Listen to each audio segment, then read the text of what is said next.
Jay Crawford, Adam the Bull, Garrett Bush,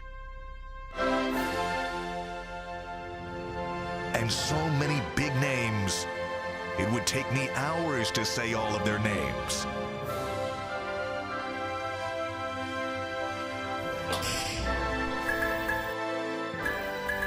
The ultimate Cleveland sports show. Booyah! The Bengals got a tackle. I'm excited. Excited? Excited about the Browns' moves too, guys.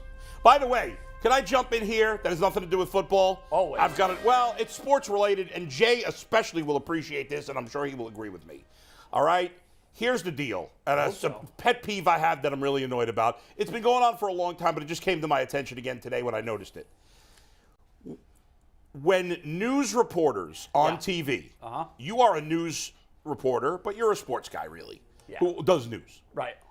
When news reporters, especially men, Right. who don't know sports, try to talk sports, it is the worst. Cringeworthy. Stop doing it. Just send it to Jay. Send it to the people that know sports. Yeah. Don't try. And today, it wasn't a news reporter, but I was listening to some serious music station. Yeah. And this guy, who's like a music guy, who you could tell knows nothing about, Tried to weigh in on sports. on the NCAA tournament. Yeah. And it was so cringeworthy. Yeah. I mean, don't do it, folks. Please. It's okay that you don't know sports. Don't try to pretend because it's painful. Worse than that is when the sports guys are all out. Oh, And they think that just a news guy just can throw handle him in the sports. there. So the Guardians lost to the Tigers 3-7. I love when they say score backwards. The dead giveaway. Yes. Or 7-0. Yeah. It's nothing. Yeah. It's nothing. Yeah. Oh, my God. Yeah, I'm with you on that. That's painful. It is fingernails on a chalkboard for the sure. worst. Yeah. Well, while we're getting it out, go Flashes. Yeah, congratulations, Yeah. man. Tomorrow night, 10 o'clock, I'll be in Arizona, but What's the I will spread? be Like watching. 4.5? Speaking of which, I think that's Okay. it. Speaking of which, sorry to cut you off, but Mike, that is an appropriate time for my bet. Did you win because last night? I actually picked a game that's this weekend, not last night. Okay, he stopped the bleeding. Yeah, exactly. Yep. All right. Back-to-back future bets for both, so he has not lost in 2 days, so Yeah. he is doing well. Wow. And guess what? Keeps Today's calling timeout and getting out of the batter's Yes. box and That's fixing exactly his. right. We got to put a pitch clock on That's- Bull. yeah, right. Get him back in the box. Today's bet also is not a game today. Oh! It is tomorrow's game, but it does have to do with Jason's shirt. So Yes. Yeah. let's tell you guys about Bet Rivers real I'm quick. glad you're picking that one, by the way. Bet Rivers online sportsbook is the perfect place to be for every single game, not just in March, but for the entire calendar year. And now is the perfect time to join Bet Rivers. When you do, use deposit code SPORTS for a second chance bet up to $500. Get in on all the action with weekly specials on your favorite sports like basketball and hockey to help you win big. Check it out at betrivers.com or just download the Bet Rivers app today for the latest lines, odds, and boosts. And I just tweeted out today's podcast in which I talk all things NFL, all the big moves from yesterday, including the Browns, plus the injury to Edwin Diaz. But which is brutal. But my bet today. You better got this right. Let's hope I didn't jinx him, He got even it though I don't right. believe in jinxes. I'm going Kent State. Yeah! And I don't know if you want to be excited because my bets have been bad lately. but if Kent State wins, and I think they're going to win outright, but I'll take the 4, then I'll win 2 bets because I picked the 13 seed to be the 4 a few days ago. Oh, wow. So you're it'll doubling be down. a double win. And that would get you to 10-10. Yes. Right. Because currently you're 8-10. Right. Now, All right. if it goes the other way, So you this know. feels like a desperate plea to It is. lose, You should to get win back the money you've already get lost. like an extra half win for I think picking so. upsets in the NCAA This tournament. feels like in the old days when I was gambling in my 20s and betting with a bookie, You would where it double would down. be Sunday night and you got to pay the bookie on Monday, and let's try to win it all on Sunday Night Football. that's Let's what try What to you win guys it all back. did not know was Bull's done a million jobs, right? And so one of his previous jobs was a loan advisor at Silicon Valley Bank. That's true. That's true. I hope not. It all fell apart after I left. They were rocking and rolling when he was They there. were doing great. And then I started getting cold, and I took them with me. We have the Athletic has Oh, really? money. I saw Had a list money. of companies that have already publicly came out and said, Yeah. Oops. I'm sorry. One of them was the Ohio State Teachers Fund. Oh, I didn't That's see not that. Heavily invested. Oh, and that's not And normally and their you don't customer. ever know that till you get No. that printout. You're like, damn it, I should have looked at that printout when they were sending me that 401k information. Yeah, this is it's a little troubling. A lot of us at the Athletic have a head on a swivel, still making sure those paychecks are coming. Woo, okay. I love G's pants, by the way. Those are like, I feel like those are pants that like Wesley Snipes wore in the what was that movie with him and Stallone where they're trying to kill each other in the future? They were frozen. Time Cop?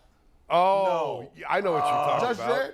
Judge Dredd, yes. I feel like one of the that what he bad wore? guys would wear those pants like in the future when they're like Wesley Snipes is Bedazzled. shooting everybody. This I could love be, those. This could be Mad Max Beyond the Thunderdome. Yeah, right, exactly. This could be Juice. This could be a lot of this, you know? That movie's kind of coming true. A little bit. Oh, no, actually, Coming true. it actually, we are bounty hunters, right? Yeah. Is Taco Bell going to be the fanciest restaurant eventually? Well, the best part of that movie is when Wait, it's not Sylvester. now?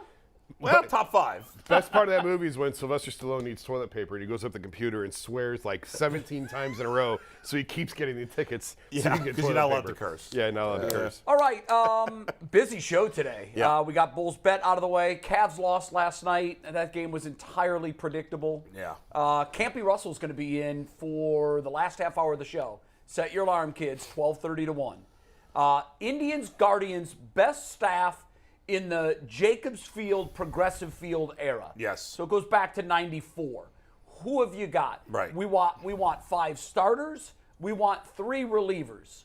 You can juggle the relievers however Yeah. you want. You want 3 closers? Knock yourself out. I had 7 starters and 5 relievers, and then paring it down from there was tricky. Mine was very easy. I'm very curious to see what you guys came up Okay. with. There might be one on the starters that we disagree with. Yes. I I don't think know. my 5th starter may surprise people. Yeah, my 5th starter was a little bit of a struggle for me. Yeah. I went back on a couple different names. Yep. It was a fun exercise. It was. It's always Yeah. fun to kind of relive the Sure. old days and some of the guys Like, that had that guy great was better success than here. I thought. I'll admit Yeah, now, I know. I really wanted to get Steve Carsey on my relievers list because I loved But you Steve couldn't. Carsey. And he actually had a couple dynamite Yes. years coming out of the bullpen. Yeah. Well, there I was a couldn't do guy. it. Oh, go ahead, McNuggets. I just want to say, Jason texted me last night and goes, "This is the right answer. I don't care what what Jay and Bull said. Yeah. This is the right answer." So I'm curious because it's not all in agreement. I'll tell you all that right I now. would. By Yeah. the way, one of the guys I was looking at, and then I realized he didn't really play at Progressive Field was Doug Jones. Yeah, He no, played well, he one did. season He at came the back end, and I think played but a I bit. didn't. I took him out because Most of his good years career- were at the yeah. old stadium. His fastball was 47. Now, Yeah, right. I'm But he not was saying good, whether though. he's on my staff or Yeah. off my staff, but Brian Shaw is an interesting discussion point. Because if you're building this for a team, which you're not, Right. clearly, because you need more than 3 Dustin relievers. would have lost his I'm mind. just thinking that Listen, too. Brian Shaw was one of those guys that everybody loved to hate. Yes. But the guy 8 innings, and that's what you need out of the Yeah. bullpen. You need He that did. guy that you can bring in. He And did. if your starter gets shelled in the 3rd, and you need someone to stretch to the late, to the closer, Shaw was a guy that could do that. He was a good, solid reliever for a long time. And because it was just on their work here, yes. that's what really made me think long and hard about Yeah, Brian yeah. Shaw. So this will But I just be couldn't fun do later. it because I would have committed suicide. Yeah. Because Probably. I was one of the vocal. Too stressful. Oh my God! was When they brought stressful him to in, watch. I was. They've had a lot of guys like that, by Yes. the way.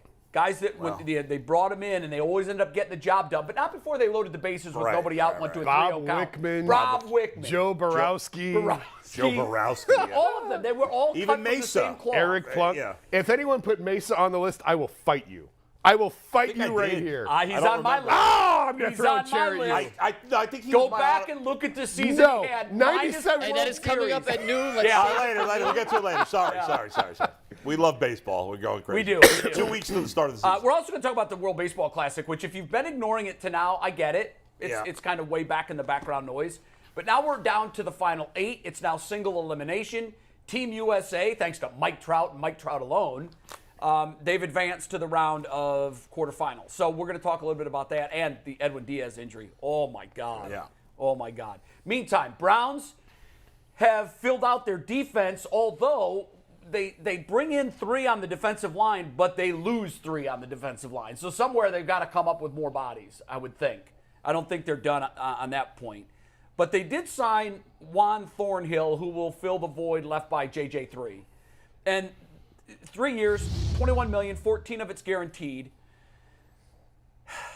The question I think here is this an upgrade from JJ3? I think it is. I mean, I'm not watching him play all the time like we are John Johnson. I thought John Johnson played poorly here for the most part when he was here for 2 years. And the PFF grades point that out as well. Back up what my eyes tell me. With Thornhill, I said, okay, what are the PFF grades? Because I'm not watching him every time. It was lower than I expected it to be. But it was better than John Johnson. It was, but that's not saying much. Well, but you're paying him half of what you were paying Johnson. That's the key. Right? And I thought they were going to shop even cheaper at safety. I thought they'd go $3-4 million. They went $7 million. But I think he's a solid player. He's not special. He's not. Right. He's a fine player. He's an upgrade, and you're paying him less. So I think it's a good move. Yeah, he had a great rookie year. Tore his ACL. Took a while to get back from that. Had a decent year last year. I think matched his career high in tackles and interceptions last year. But it's the money for me JJ3 was not earning what he was getting. So, and we've talked about on the show, it didn't make any sense to me to go spend $14-15 million on another safety. No. $7 million, okay, fine. I'm kind of with you. I wouldn't have cared if they drafted a guy in the third round and put him back there, or get one for $3 or $4 million. $7 million, $4 million, okay, whatever. I don't know if it's necessarily an upgrade. It's not a downgrade, and you just cut $5 million off what you're paying them. And I think that's the end game here. Yeah. Was they saved some money. What do you think? Upgrade? Kind of a wash? No. I think it's an upgrade. John Johnson, to me, he never even played like a safety. Like, he was just, like, he had a corners mentality. Like, he would make business decisions coming up on tackles. He would stop in the middle of plays. And I'm like, nah, that ain't it. What I like best is the fact that he comes from somewhere that he is used to winning football games. Like, there's a lot of people who come here and they're not used to winning. Although John Johnson came from a winning program. Right, he came from a winning program. Troy Hill did too. Yeah. And neither guy, by the way, looked anything close to the guy they were in completely different. Although the Rams didn't win their Super Bowl until after those guys left. Right. I know, but I think everybody here will agree that we were duped on the Hill-Johnson 100%. 100%. Yeah, I think Thornhill makes some plays. He's not going to be anybody that's like a Ed Reed playmaker safety, like none of that. But I think that what he'll do is he'll be solid. He'll work in Schwartz's defense, and I think it'll be a different type of defense anyway. Like, I just didn't agree with the philosophy of Joe Woods. I think Schwartz will look a lot better. The defense will look a lot better under him. And to me, like Jason said, I've never thought free safety was some magic, like some monster position that the Browns need to have in order to upgrade their rosters. I think this is a fine move, and I think they'll rotate a young guy in there too. I don't know if John would. We'll never know the answer if John would have been better in a Schwartz defense than what he was. But I think John was one of those guys last year who was looking around like, what are we doing? Like, he was one of those guys that I think he even came out and said some of that. Yeah, I think he was one of those guys that was sort of infected by Browns culture, if that makes sense, and like, oh my God, what is going on here? What are we doing? Yeah.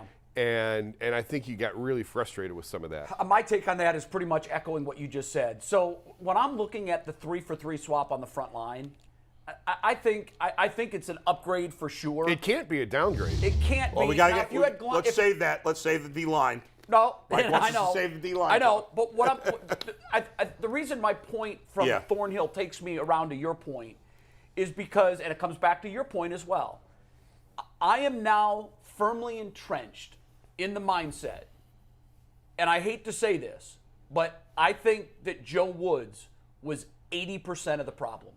I really do. Because we saw a guy in Hill who was clearly a guy that jumps off the tape at you.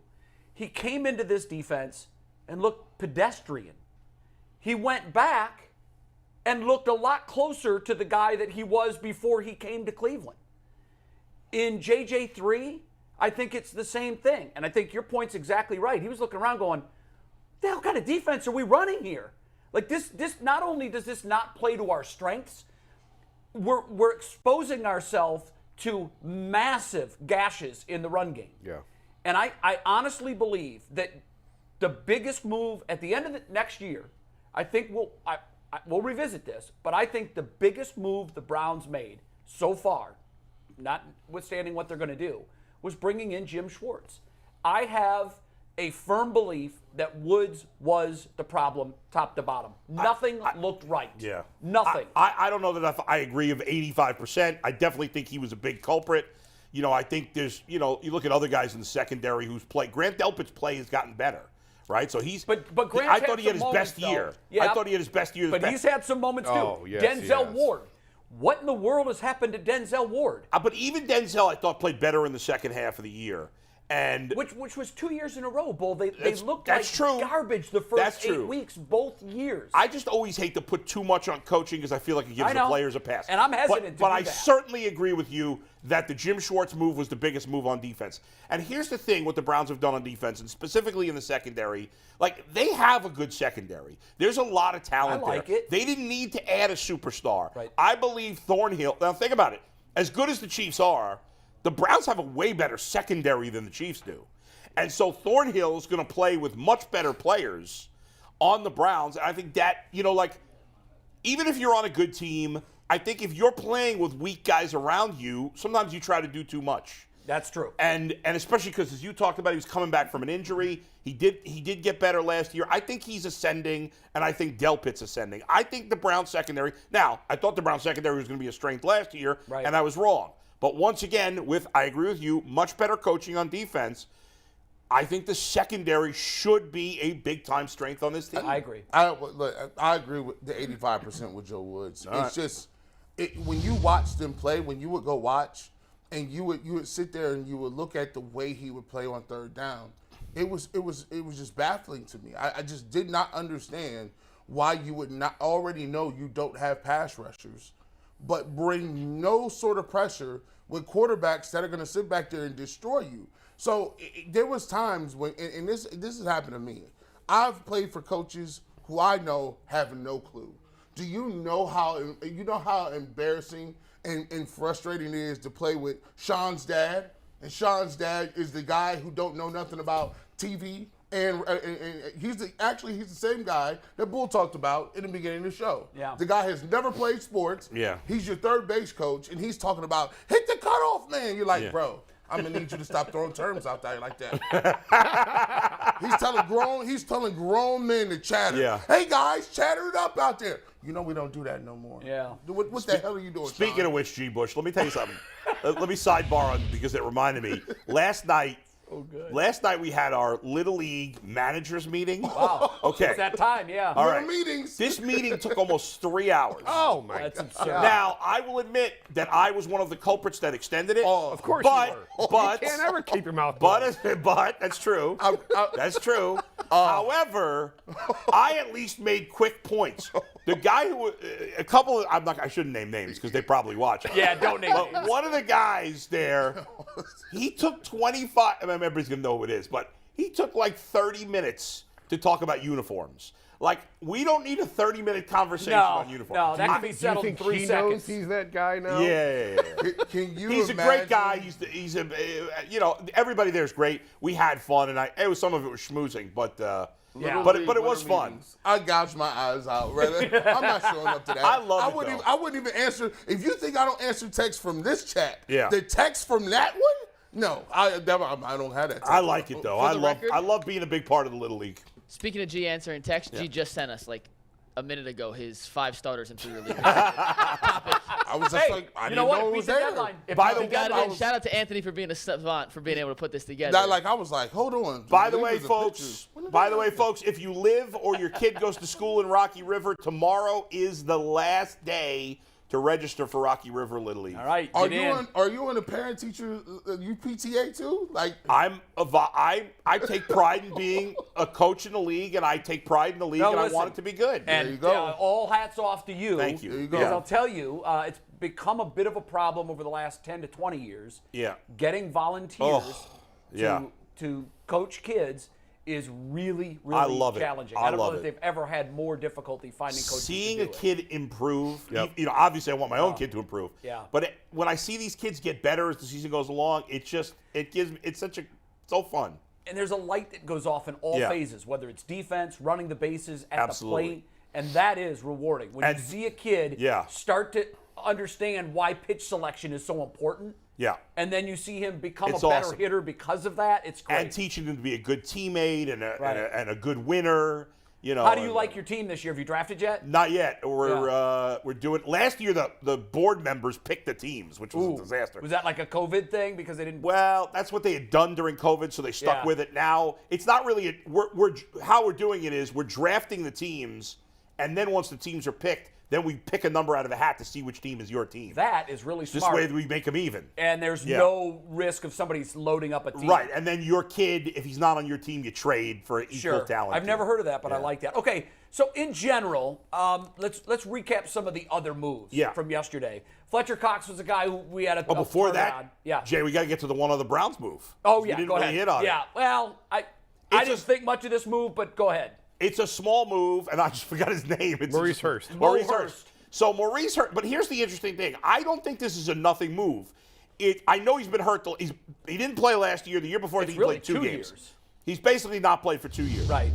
But his first 3 years in the league, he was a starting caliber player.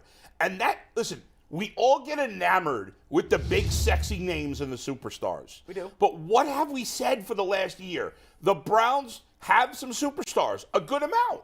They don't have enough starters. The Browns have taken 3 replacement player defensive linemen, kicked them out the door. And they've added 2 good starters. Right. And this guy who, if healthy, is an adequate starting player. He can be an average player. He was an average player his first 3 years in the league. He's not special. He's not a great run stopper. But he's a guy in college and early in his NFL career who was able to get some pressure on the quarterback from the interior. And if nothing else, at the very least, if he's healthy, he'll be a good third tackle. But right now, he'd probably be the starter if healthy. And he's a better player, if healthy, than any of the guys they have. I'm not saying he's going to be Ethan Posick, but it's similar to Posick and a guy who's had a ton of injuries. They get that much out of him? I'm not saying they're going to. No. Yeah.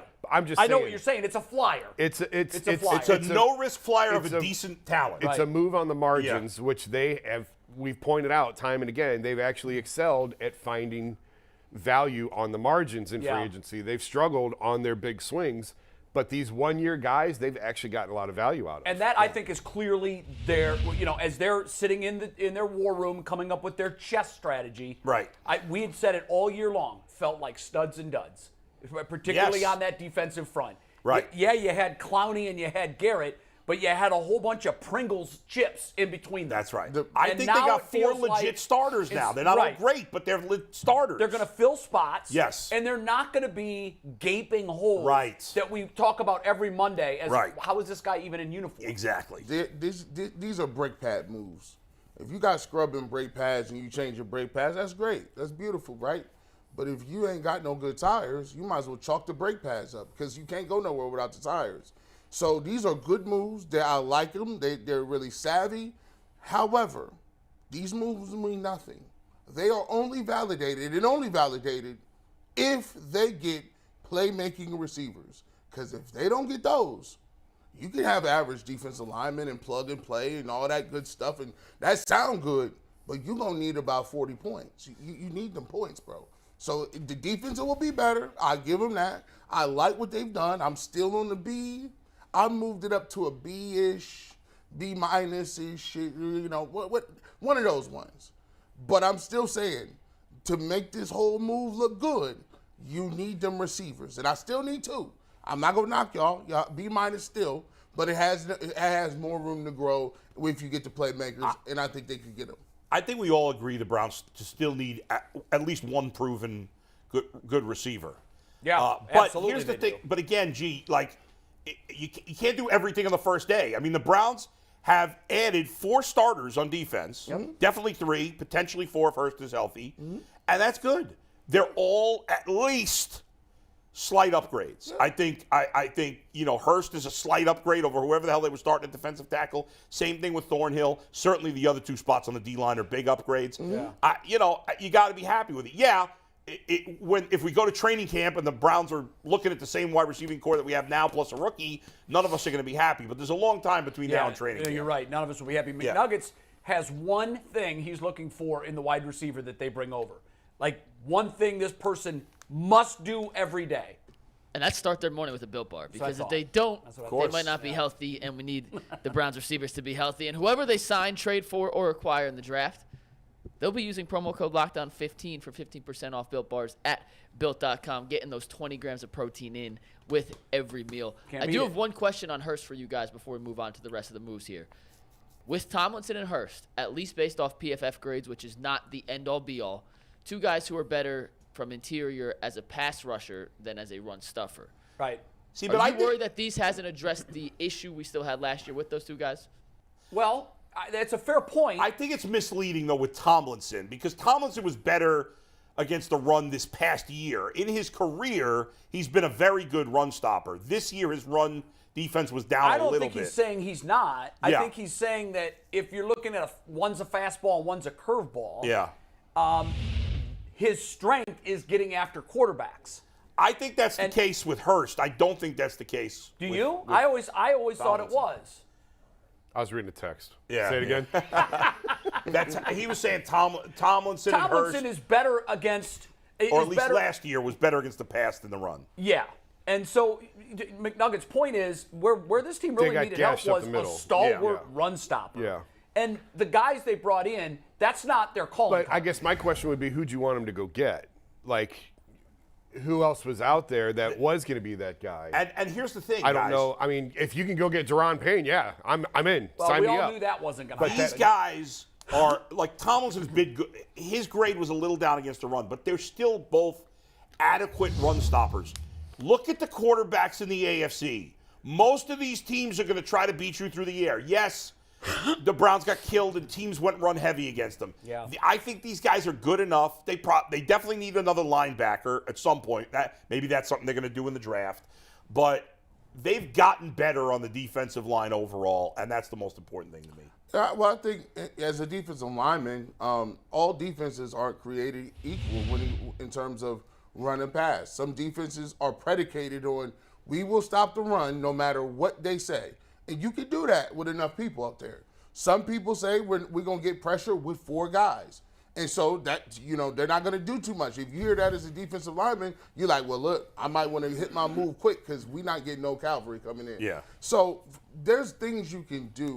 It's not just on the defensive lineman to beat their guy one-on-one. It's also giving me some layups, right? Like, hey, it would work once in a while if you give me an extra guy up front. 5 versus 5. I like 5 versus 5 instead of your front 4.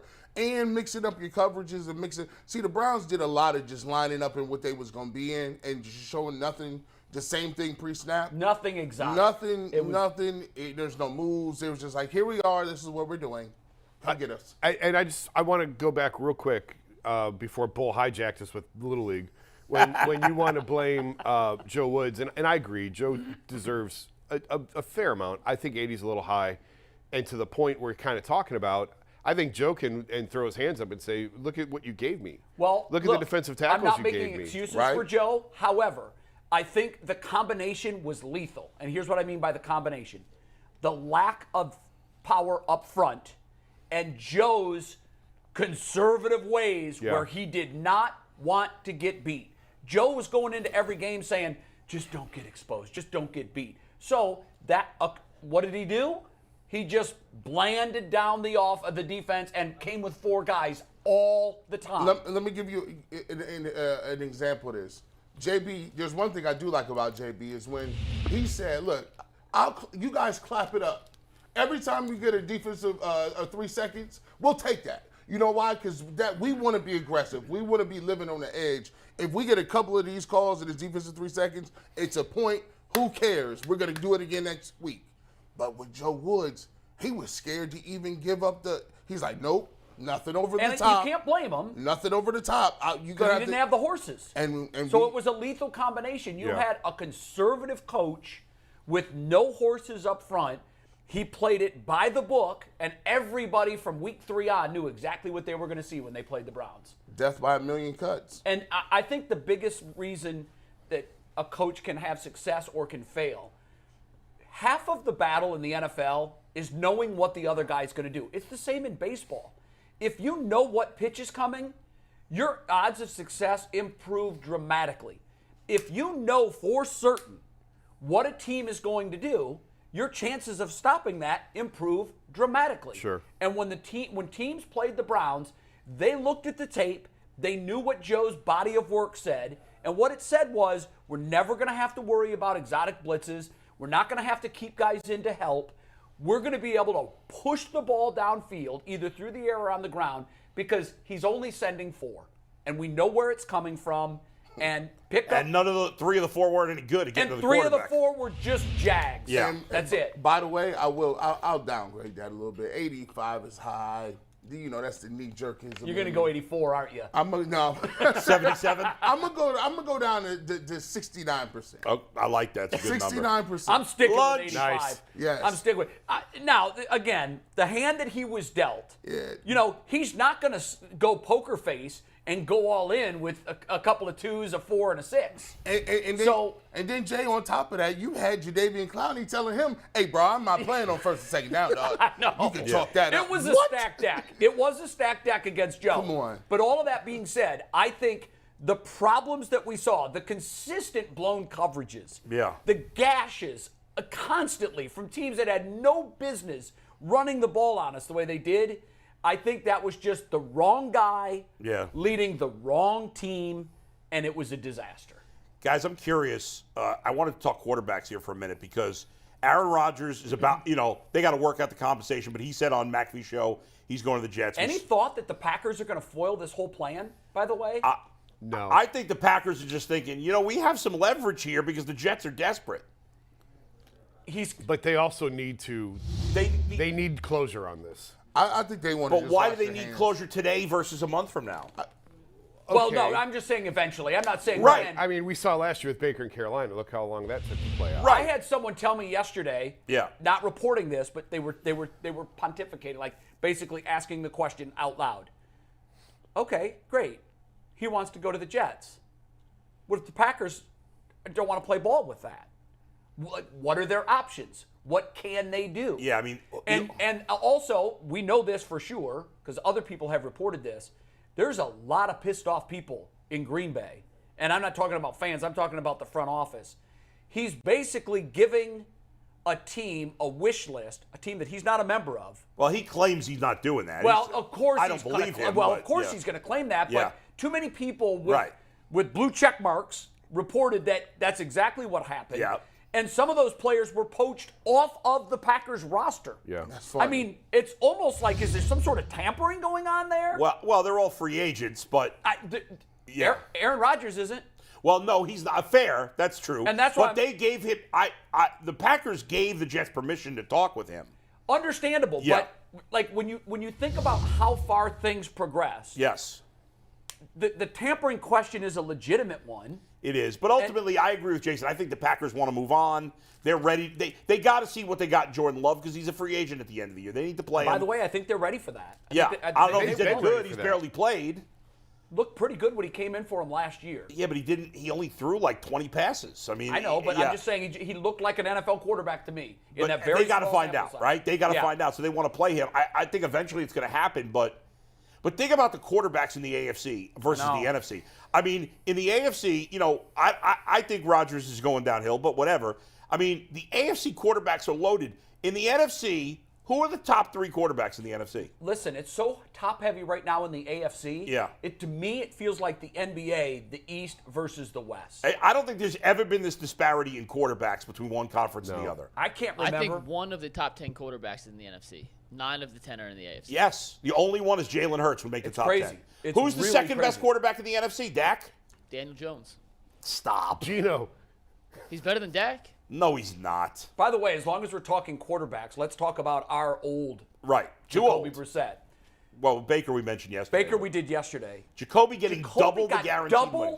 the guarantee that Baker got. Yeah. Unbelievable. Now, there is some, I guess LA wanted Baker, but they're not sure what's going to happen with Matthew Stafford. They don't know. So it was interesting to me that Baker did the 1 year on intentionally. And someone told me yesterday, don't rule out the idea that Baker ends up back in LA on a new deal after he plays 1 year in Tampa. I think it's the best spot for him. I think it's the best spot for him, and I wouldn't be surprised if that But happens. why? If the Rams wanted him that badly, they couldn't have paid him more than $4 million? They don't want to keep him in there as a backup to Stafford if they end up Stafford's healthy and he plays the whole year. There are 2 scenarios with Stafford. he retires, or he comes back and gets injured. And in that case, they'll regret not bringing Baker back. But I think what they're going to do is roll the dice. Stafford's going to be their guy. I would disagree that they would regret it because I don't think Baker's ever going to turn out his career. I think he's his own worst enemy. He sucked last year. He played well in that game when he came back. He did have one other good game. The other 3 games with the Rams, he stunk. The Rams were happy with Baker the time he was there. That much. In the end, they didn't offer him any money. So I don't know how much they. Primarily because they can't be in the spot where they have Stafford and Baker on the same Why? roster. Well, if Stafford's healthy, he's clearly a starter. There's they no weren't debate. going to go down that road for a number of reasons. And I think Baker wanted to give me the 1 year proof This deal. idea that Baker is some guaranteed starter at this point is laughable. I don't think he's a guaranteed starter in Tampa Bay at all. No one said he is a guaranteed starter. But I will say that I think inside the organization, they like him enough that they would feel comfortable moving forward with him if it weren't for Stafford now. I don't know how anybody could be comfortable moving forward with Baker as a starter. This is obvious. For any quarterback that's out there, when you come into the league, always be planning for the day when you're not the starter, right? It's very small, finite amount of people, these quarterbacks, they get to come in the league, get their rookie deals, get the big deal after that, and keep progressing because they're at the top 10. Most of the guys either come in and get their shot, they don't do anything, they draft a quarterback. Or they come in, play badly, don't really do anything, move around. The difference between Jacoby Brissett and Baker Mayfield is that Jacoby Brissett understands how to play the game. He's not going to do anything to Sam Howell. Matter of fact, he might tell him to come live with him. They'll hang out, they'll play well, he'll be a backup, he'll hold the clipboards, he's going to go to all the PTA meetings. As a matter of fact, he's going to be one of the best people in the locker room. Wait, you think Sam Howell's going to start over Brissett? No, I'm saying if it happens. If it happens. It wouldn't be a problem. Right. No, he is the starter. I mean, Yeah. they've already said he's the starter. Right. So if he's So Jacoby comes Did they in. say that definitely? Yeah, they did. Oh, I didn't see that. Definitively. Okay. So they brought Jacoby in Yeah. to be a really nice insurance policy. and you That's know what they did. And he'll get him ready after they saw the way he worked with Deshaun Watson. Yeah. Guess what? Jacoby can get big time money as a backup for the rest of his life. Yeah. Because they look at it and say, listen, if he did that with Deshaun Watson and all that crap was going on and he handed the keys over, ain't it funny how there's a nice smooth transition of power? We all love that, Well, right? you know Jacoby's he's got a job in this league for as long as he wants it. Yeah. You know who has probably had the best job in pro sports the last 15 years? Chase Daniel. Colt McCoy. Yeah, Colt McCoy. Well, Chase Daniels made a lot Chase more Daniels, money. yep. Like, these guys Josh come McCown. in Yeah. and they embrace that role, and more than anything, they're competent. They know, and by the way, we can have this conversation with the Browns because I don't know if Mond is that guy for the Browns or not. I don't think anybody does.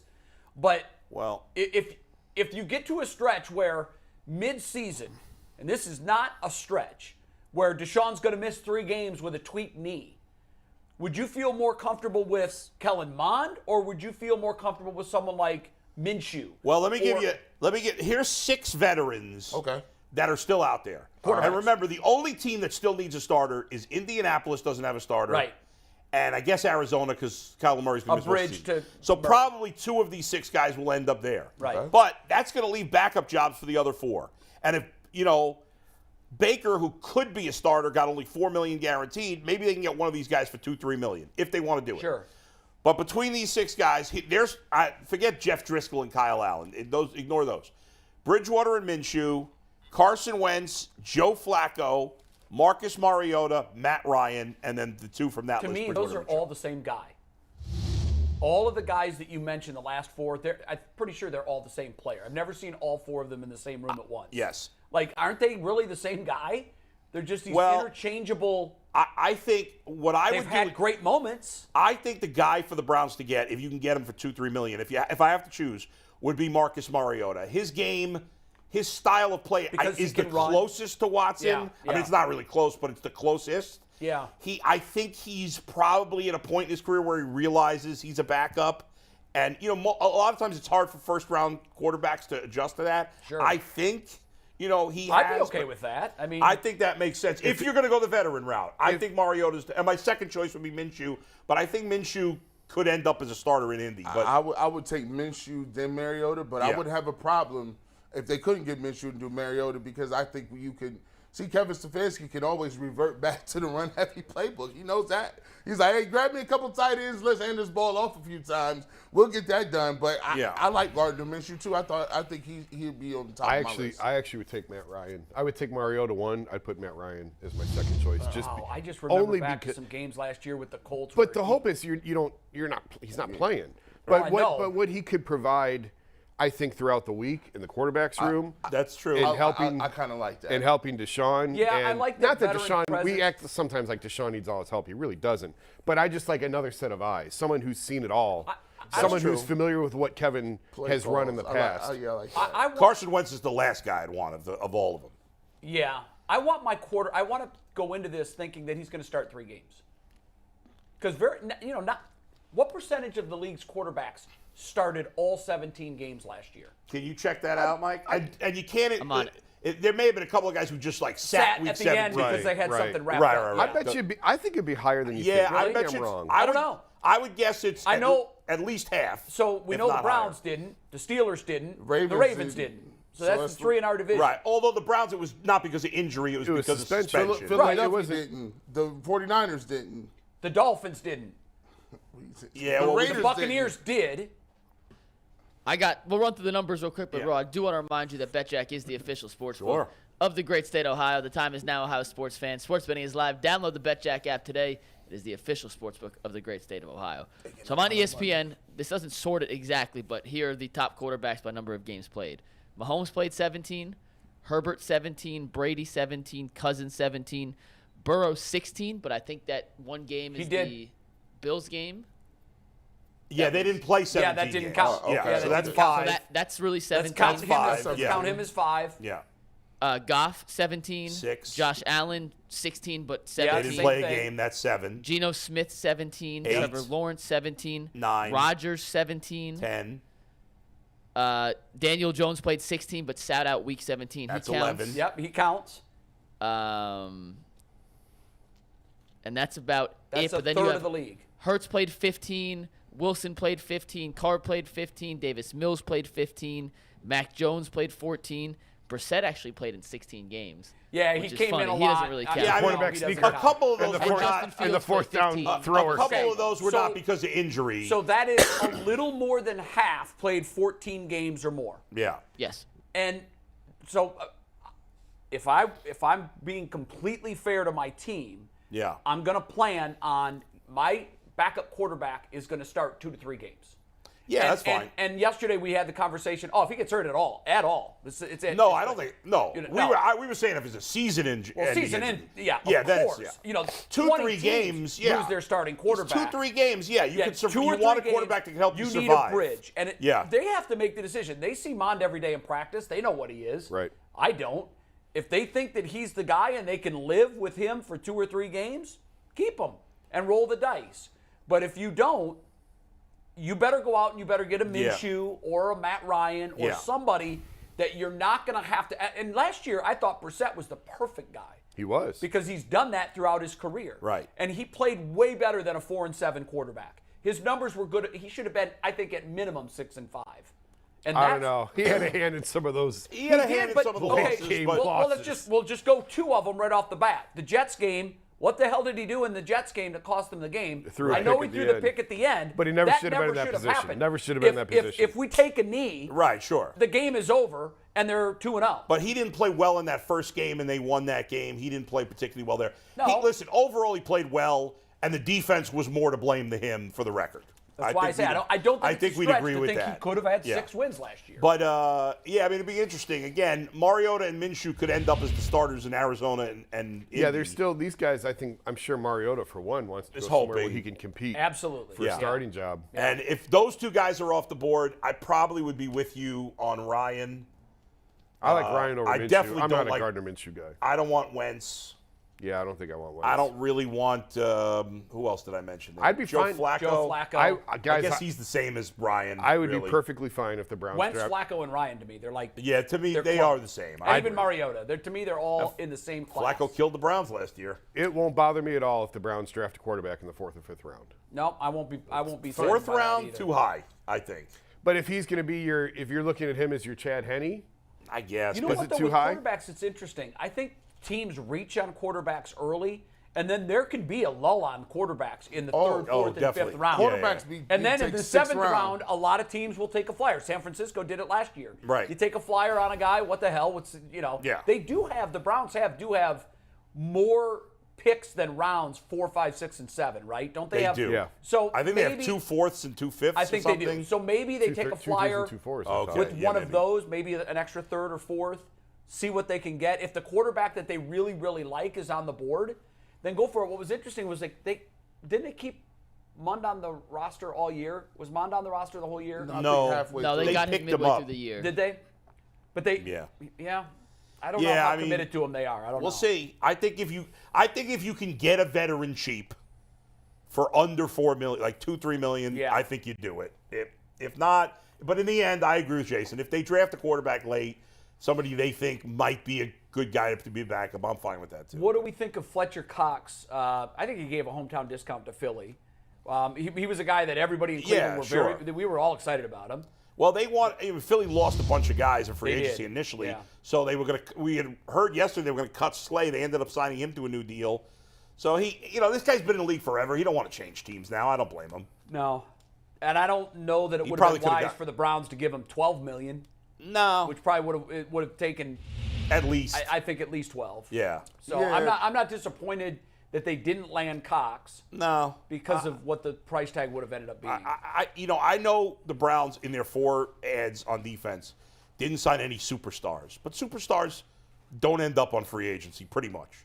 So they may not have gotten the best guy in Javon Hargraves, but I think on paper at least, and we'll see how it pans out, I think they've spent their money wisely on defense. I kind of liked what they've done. They couldn't be any worse. Like there's only Yeah. one direction to go from Right. where they were on the defensive line were at last the year. bottom. So They still need a linebacker. I'm waiting. They to do. See, I'm waiting to see if they got something up their sleeve. They need another linebacker.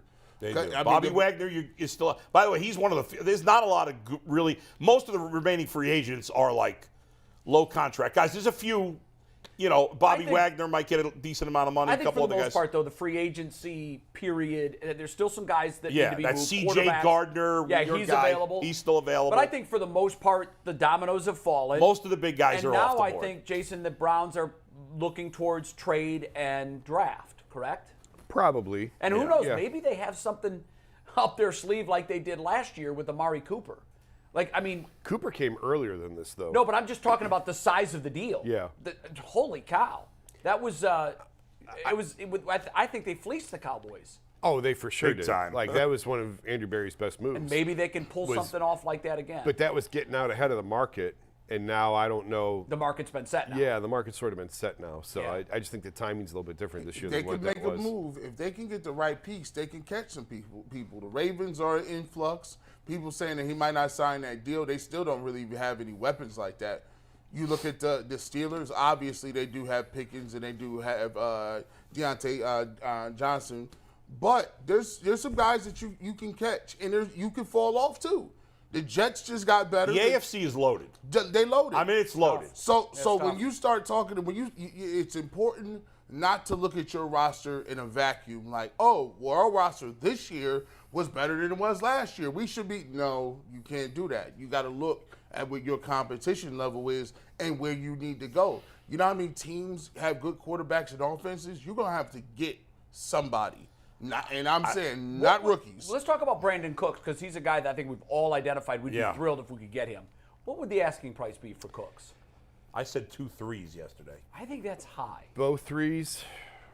I was thinking a 3 this year, a 3 next year. Oh, 3 this year and a 3 next year. Maybe a 3 and a 4. How old is he? 30, 29, 20? 29. 29. He'll be 30 very soon. I think 1-3. 1-3. I think. Yeah. Man, I think they would. I mean, that's a Be no-brainer. crazy. Maybe I'm wrong. Because if you think about it, they wasted a 3 last year. Not wasted. The 3 they took last year gave them almost no production in Yeah. Bell. And the 3 they took 2 years ago, Schwartz. what in the world? They got nothing out of Schwartz. I really Yeah. don't even care about twos like that, bro. Unless you giving me a number one and it's guaranteed I got top 15 pick, I can get somebody that's going to contribute. 3s and 4s and 5s. I don't even take them picks on Madden. I trade them every year in Madden. I don't even do that. I mean, in But real you life. can't if it's a find- you can't crapshoot find 3rd someone round there. pick versus Brandon Cooks, I mean, that's a Hey, no-brainer. Bull, I've got an idea. You Yeah. said 2 3s? Yeah. Let's send Belle and Schwartz. Those are 2 threes. Done. My goodness. Done. Man, would they like to have those picks Oh, my back? goodness. Jason, if they were to do a trade like that, I'm curious. I don't know the cap stuff off the top of my head, but how would they have to finagle fitting Cooks and/or Hopkins into the current? Yeah, cap they'd have to situation? restructure a bunch. Yeah, they'd they just have to restructure. What's he making? What's Cooks making? I think I 15 think or 15 or 16. Oh, I thought it that's was a little not less than that. That's not crazy money. No, they could restructure it. Yeah, they tack can year on the restructure back him. end. They can restructure some of the offensive linemen. Yeah. It's It's all fool's gold. Njoku. They can. It can be done. By the way, I thought some other interesting things yesterday. Obviously, in the division, the Bengals signing Orlando Brown last night was a huge move. Yeah. Because they haven't had a good left tackle since Andrew Whitworth. Was there? I saw a discussion yesterday on NFL Network where part of the rub with him in Kansas City was Kansas City does not see him as a left tackle. They wanted him to be a right tackle, and a lot of the market agreed with Kansas City and said, no, we think he's a right tackle. Yeah, well, So for the Bengals, he's going to play left tackle. He will in Cincinnati. He's obviously for sure. a lot better than, he's been a Pro Bowler 4 years in a row. Now, that's not the end-all, be-all. Right. But, he's been a really consistently good player. They got him relatively cheap. I know it doesn't sound – my son happened to be up really late when this news broke. And I told him, I was like, yeah, the Bengals got a new offensive lineman. I showed him a picture. He's like, oh, my God, he's so big. And I said he's getting $64 million. He went, because I never really discussed the money with him. Right. His eyes almost popped out of his head. But it's, in terms of the average salary for an offensive lineman, it's kind of middle of the pack for a guy who's been considered a top 10 tackle. And I to think protect Burrow is the key, obviously. He needs the protection. I think it's a great move for Cincinnati. Yeah, and I think they're going to take their left tackle, Jonah Williams, and move him to right. Yeah. And that's really their only hole now on the offensive line. But also from yesterday, the running back market really got moving. Miles Sanders signed with Carolina. Right. Jamal Williams signed with New Orleans. Very interesting there with New Orleans. I know, you look at their skill position group in New Orleans. I don't love Derek Carr, but he's an upgrade over what they had. I know what you're saying. They've got names all across the board. Now, there. can Michael if Michael Thomas is healthy this year, you'd have Thomas and Olave at wide receiver. You got Kamara and Jamal Williams, which is an excellent combo in the backfield. With Carr throwing the ball. Again, not it great, could be a but studs and duds deal. yeah, in the NFC, Carr could end up being a top 5 quarterback in the NFC. Yeah. They've had a pretty good defense. They could be an interesting team. So but you had a bunch of running backs finally go, but Kareem Hunt's still out there. He's not getting. Yeah, he is. And now Zeke Elliott's out there one too. other thing, I don't know if we mentioned it, but Clowney was officially released yesterday. That surprised nobody. Go ahead. Yeah, well, we're talking running backs. We have a super chat that is about a running back involving the Browns. Whenever we have super chats, they're brought to us by PCC Airfoils. Are you looking for a job with career advancement and great benefits? Well, PCC Airfoils is a leading manufacturer in Northeast Ohio. All locations of PCC Airfoils in Eastlake, Menor, Wickliffe, and Minerva are hiring for all positions starting at $18 and up, plus full benefit packages, paid time off, and a signing bonus. You can apply online at precast.com/careers to learn more. This super chat comes from Bart Z. We appreciate everyone in the chat. If you have a super chat, we will try and read them. This one, though, says, should the Browns be content with Jerome Ford as RB2? In my opinion, he seems perfect for the Stefanski-Watson offense. I think the big swing and miss from last year was that we didn't find out more about who Jerome Ford was. I wanted to see him weeks 14, 15, 16, 17. I wanted him to get more reps. I wanted to answer that question, and we don't know right now. Yeah, I would have answered it maybe for us. Maybe they feel like they have the answer internally. Yeah. And running back. Do you feel they do? Yeah, I think they feel like they do. They saw him every day in practice. Yeah, I saw him a lot in Cincinnati. I think he'll be good. I think he'll be nice next year. I know it's preseason, but he showed me some things in the preseason that told me all I needed to know about the guy. To the point where I felt like he was a weapon that we didn't use last year. Yeah, I don't think they're going to spend any money to bring in a veteran back up. No way. No. That position, boy, kids, don't play running back. Okay? Yeah, Learn to throw left-handed before you play running back. Do something else, bro. Is there anybody we have put out the pasture that you think could surprise you? What do you mean? Like somebody on the Browns currently? Yes. Like we've written off Schwartz. Like some people are already off Bell. Like some people are like, I think I haven't the completely jury's out written on off Bell. Bell. I don't I'm think not we've off seen Bell. enough of Bell. No, Schwartz, there's Harrison nothing. Bryant, people were like, he's a backup tight end, I guess. I mean, it's so rare that a tight end breaks through and becomes like a really good player.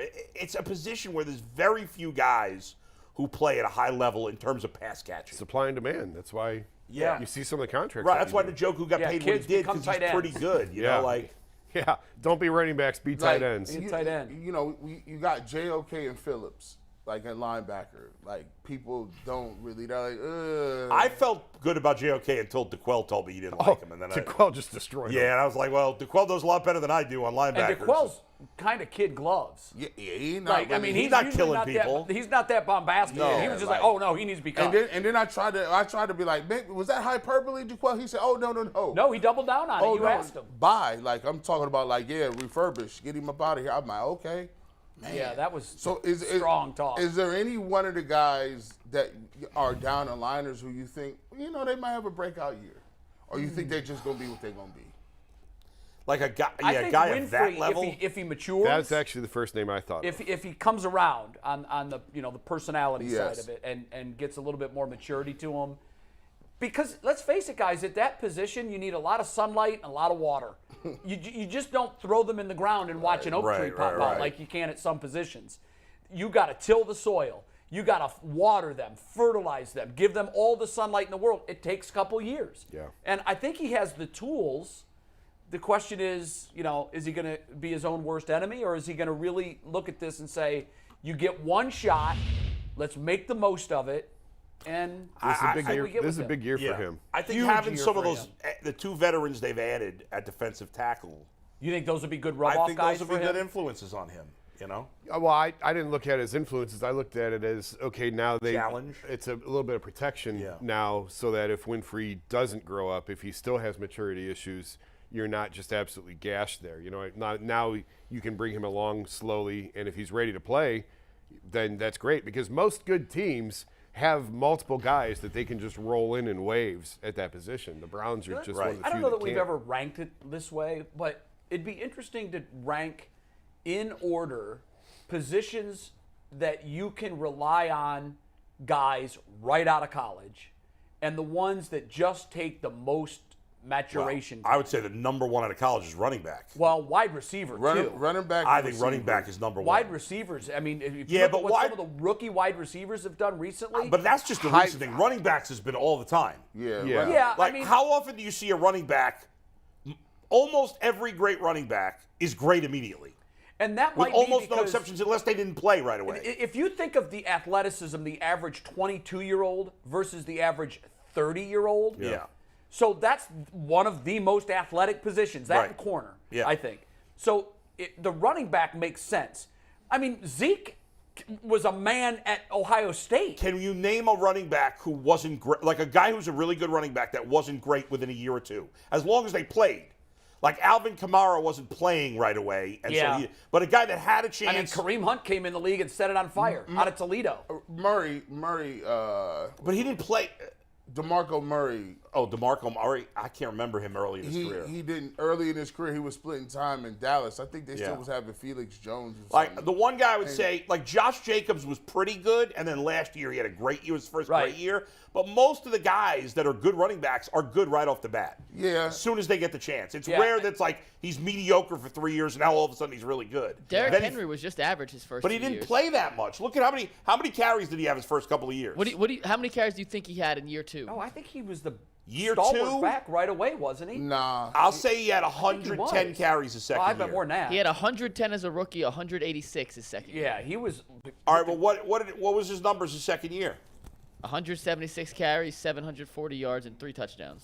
How many Wow. how many yards per carry? 4. Wow, so All right. he did. And then the blossom next year, he went from 176 carries to 215. That was awesome.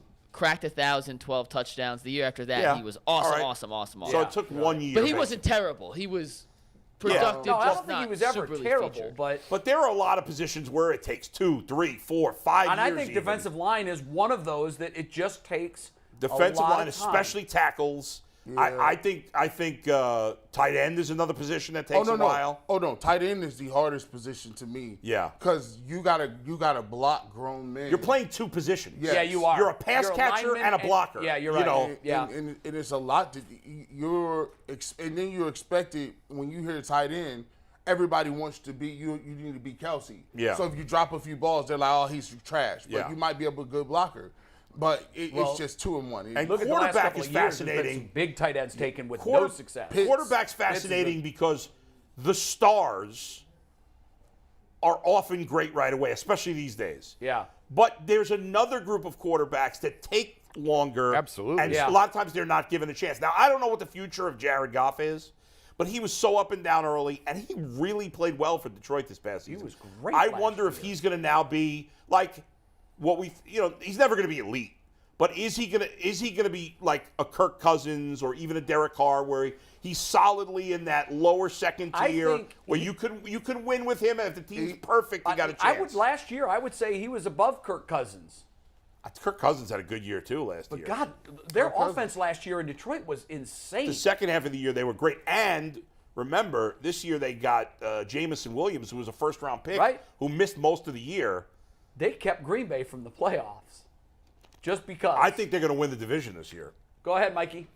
I just want to tell everybody that at noon, our sponsor changes. The noon lunch hour of the Ultimate Cleveland Sports Show is brought to us by Colleague Racing. Colleague Racing, your Northeast Ohio NASCAR team. I want to make sure we get our Guardians all-time rotation in. So Yes. Yeah, let's that's a spend great 5 minutes on the topic. World Baseball Classic, then we'll do a little Guardians before Campy Russell joins us. Right?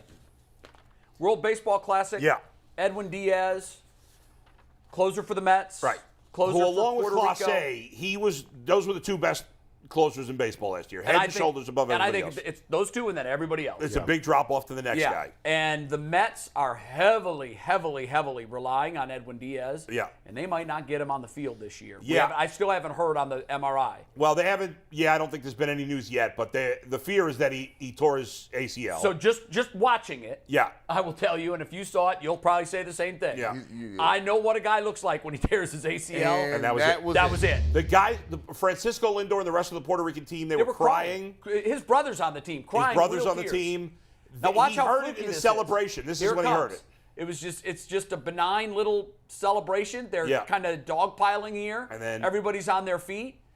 And then the next thing you know, he backs up and says, "Get away from me, get away from me." Yeah. Then he goes down. Right. They ended up having to take him off the field in a wheelchair. Yes. Now, we don't want to make too much out of that because he's a big guy. Yes. And they just couldn't find anybody big enough to shoulder carry him off the field. So they did put him in a wheelchair, but what that tells me is he was unable to put any weight at all. And That's correct.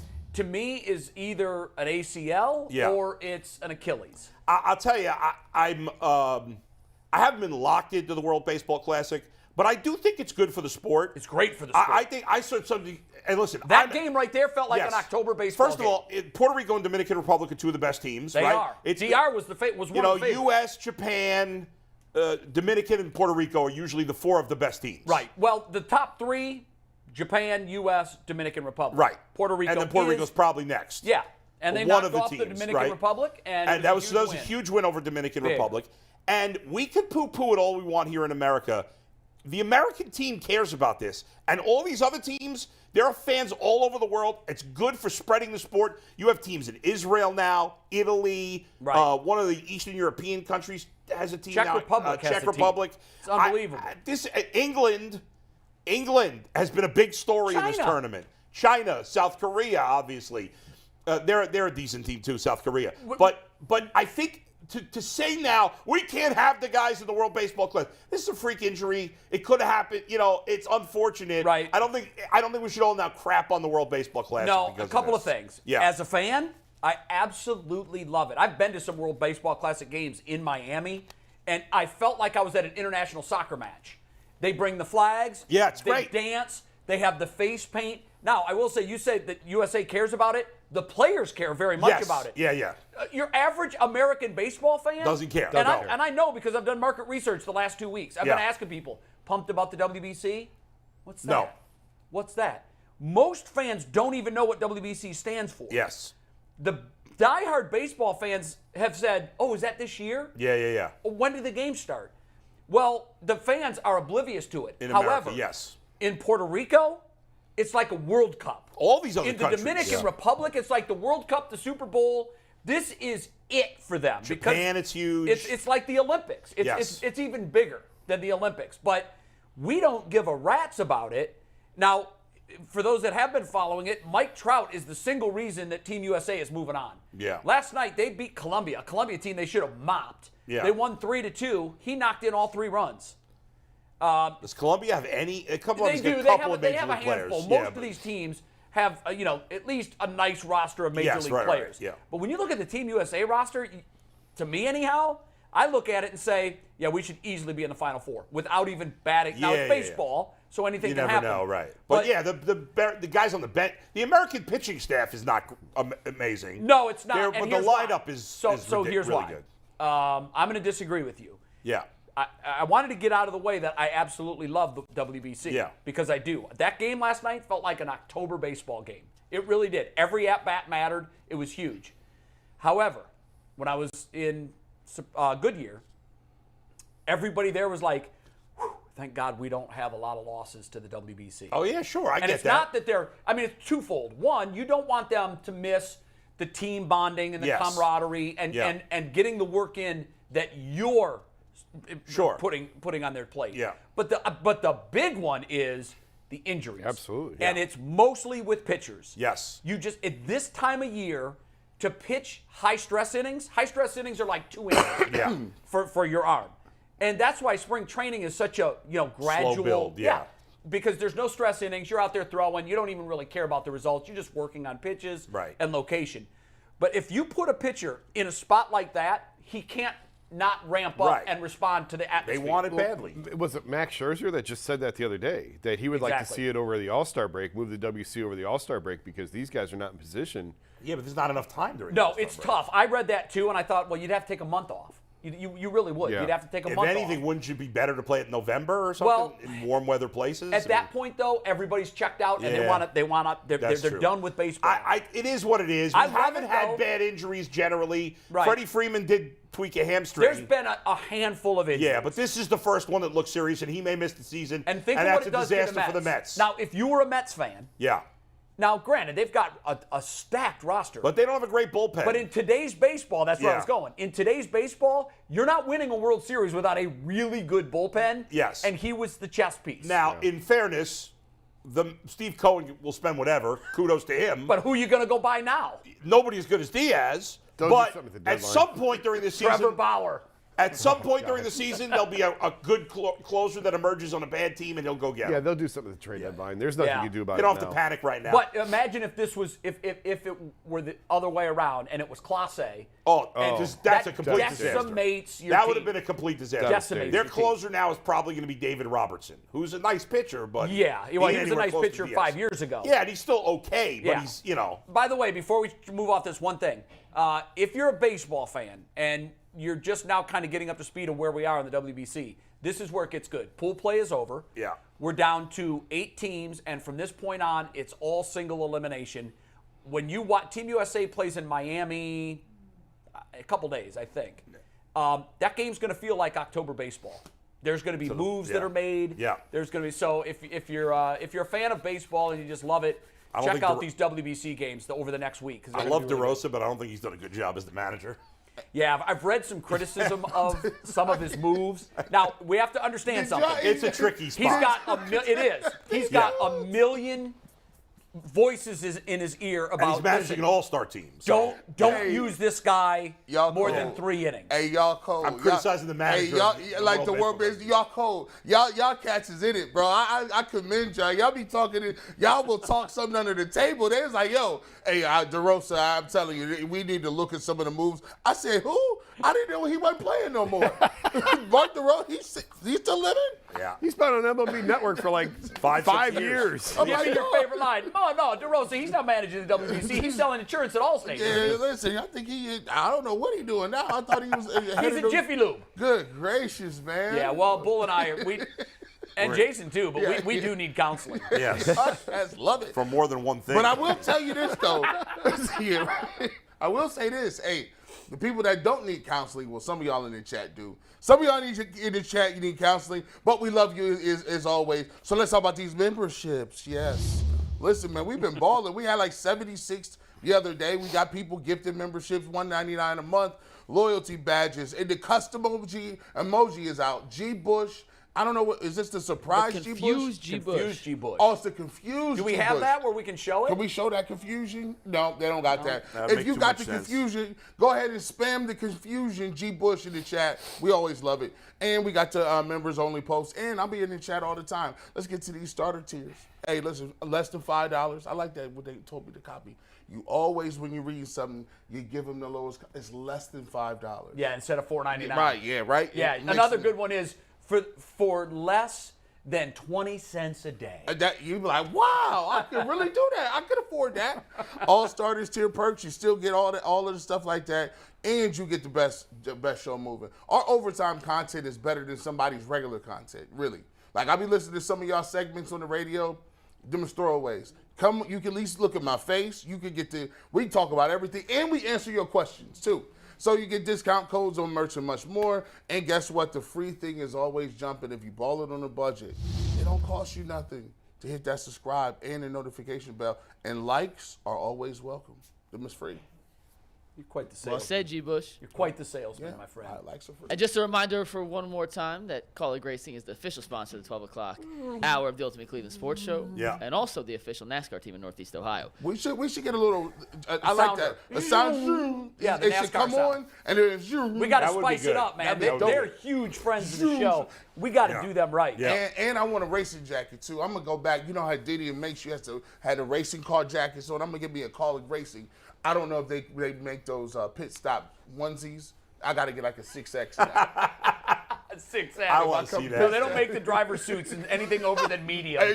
That's it. It's race car size and If jockey you show size. up with that outfit, that's going to be With a That's a onesie, showstopper. That's That is a crazy. I want that to happen. Hey, let's talk about the all-time, or not the all-time, but the Progressive Field, Yeah. Jacobs Field, Indians, Guardians era. Yeah. Starting 5 and 3 Yeah. arms out of the bullpen. Essentially 30 years. Now, the last 30 years. I think we're going to, at the end of the show, Yeah. we're going to have to fight Jason.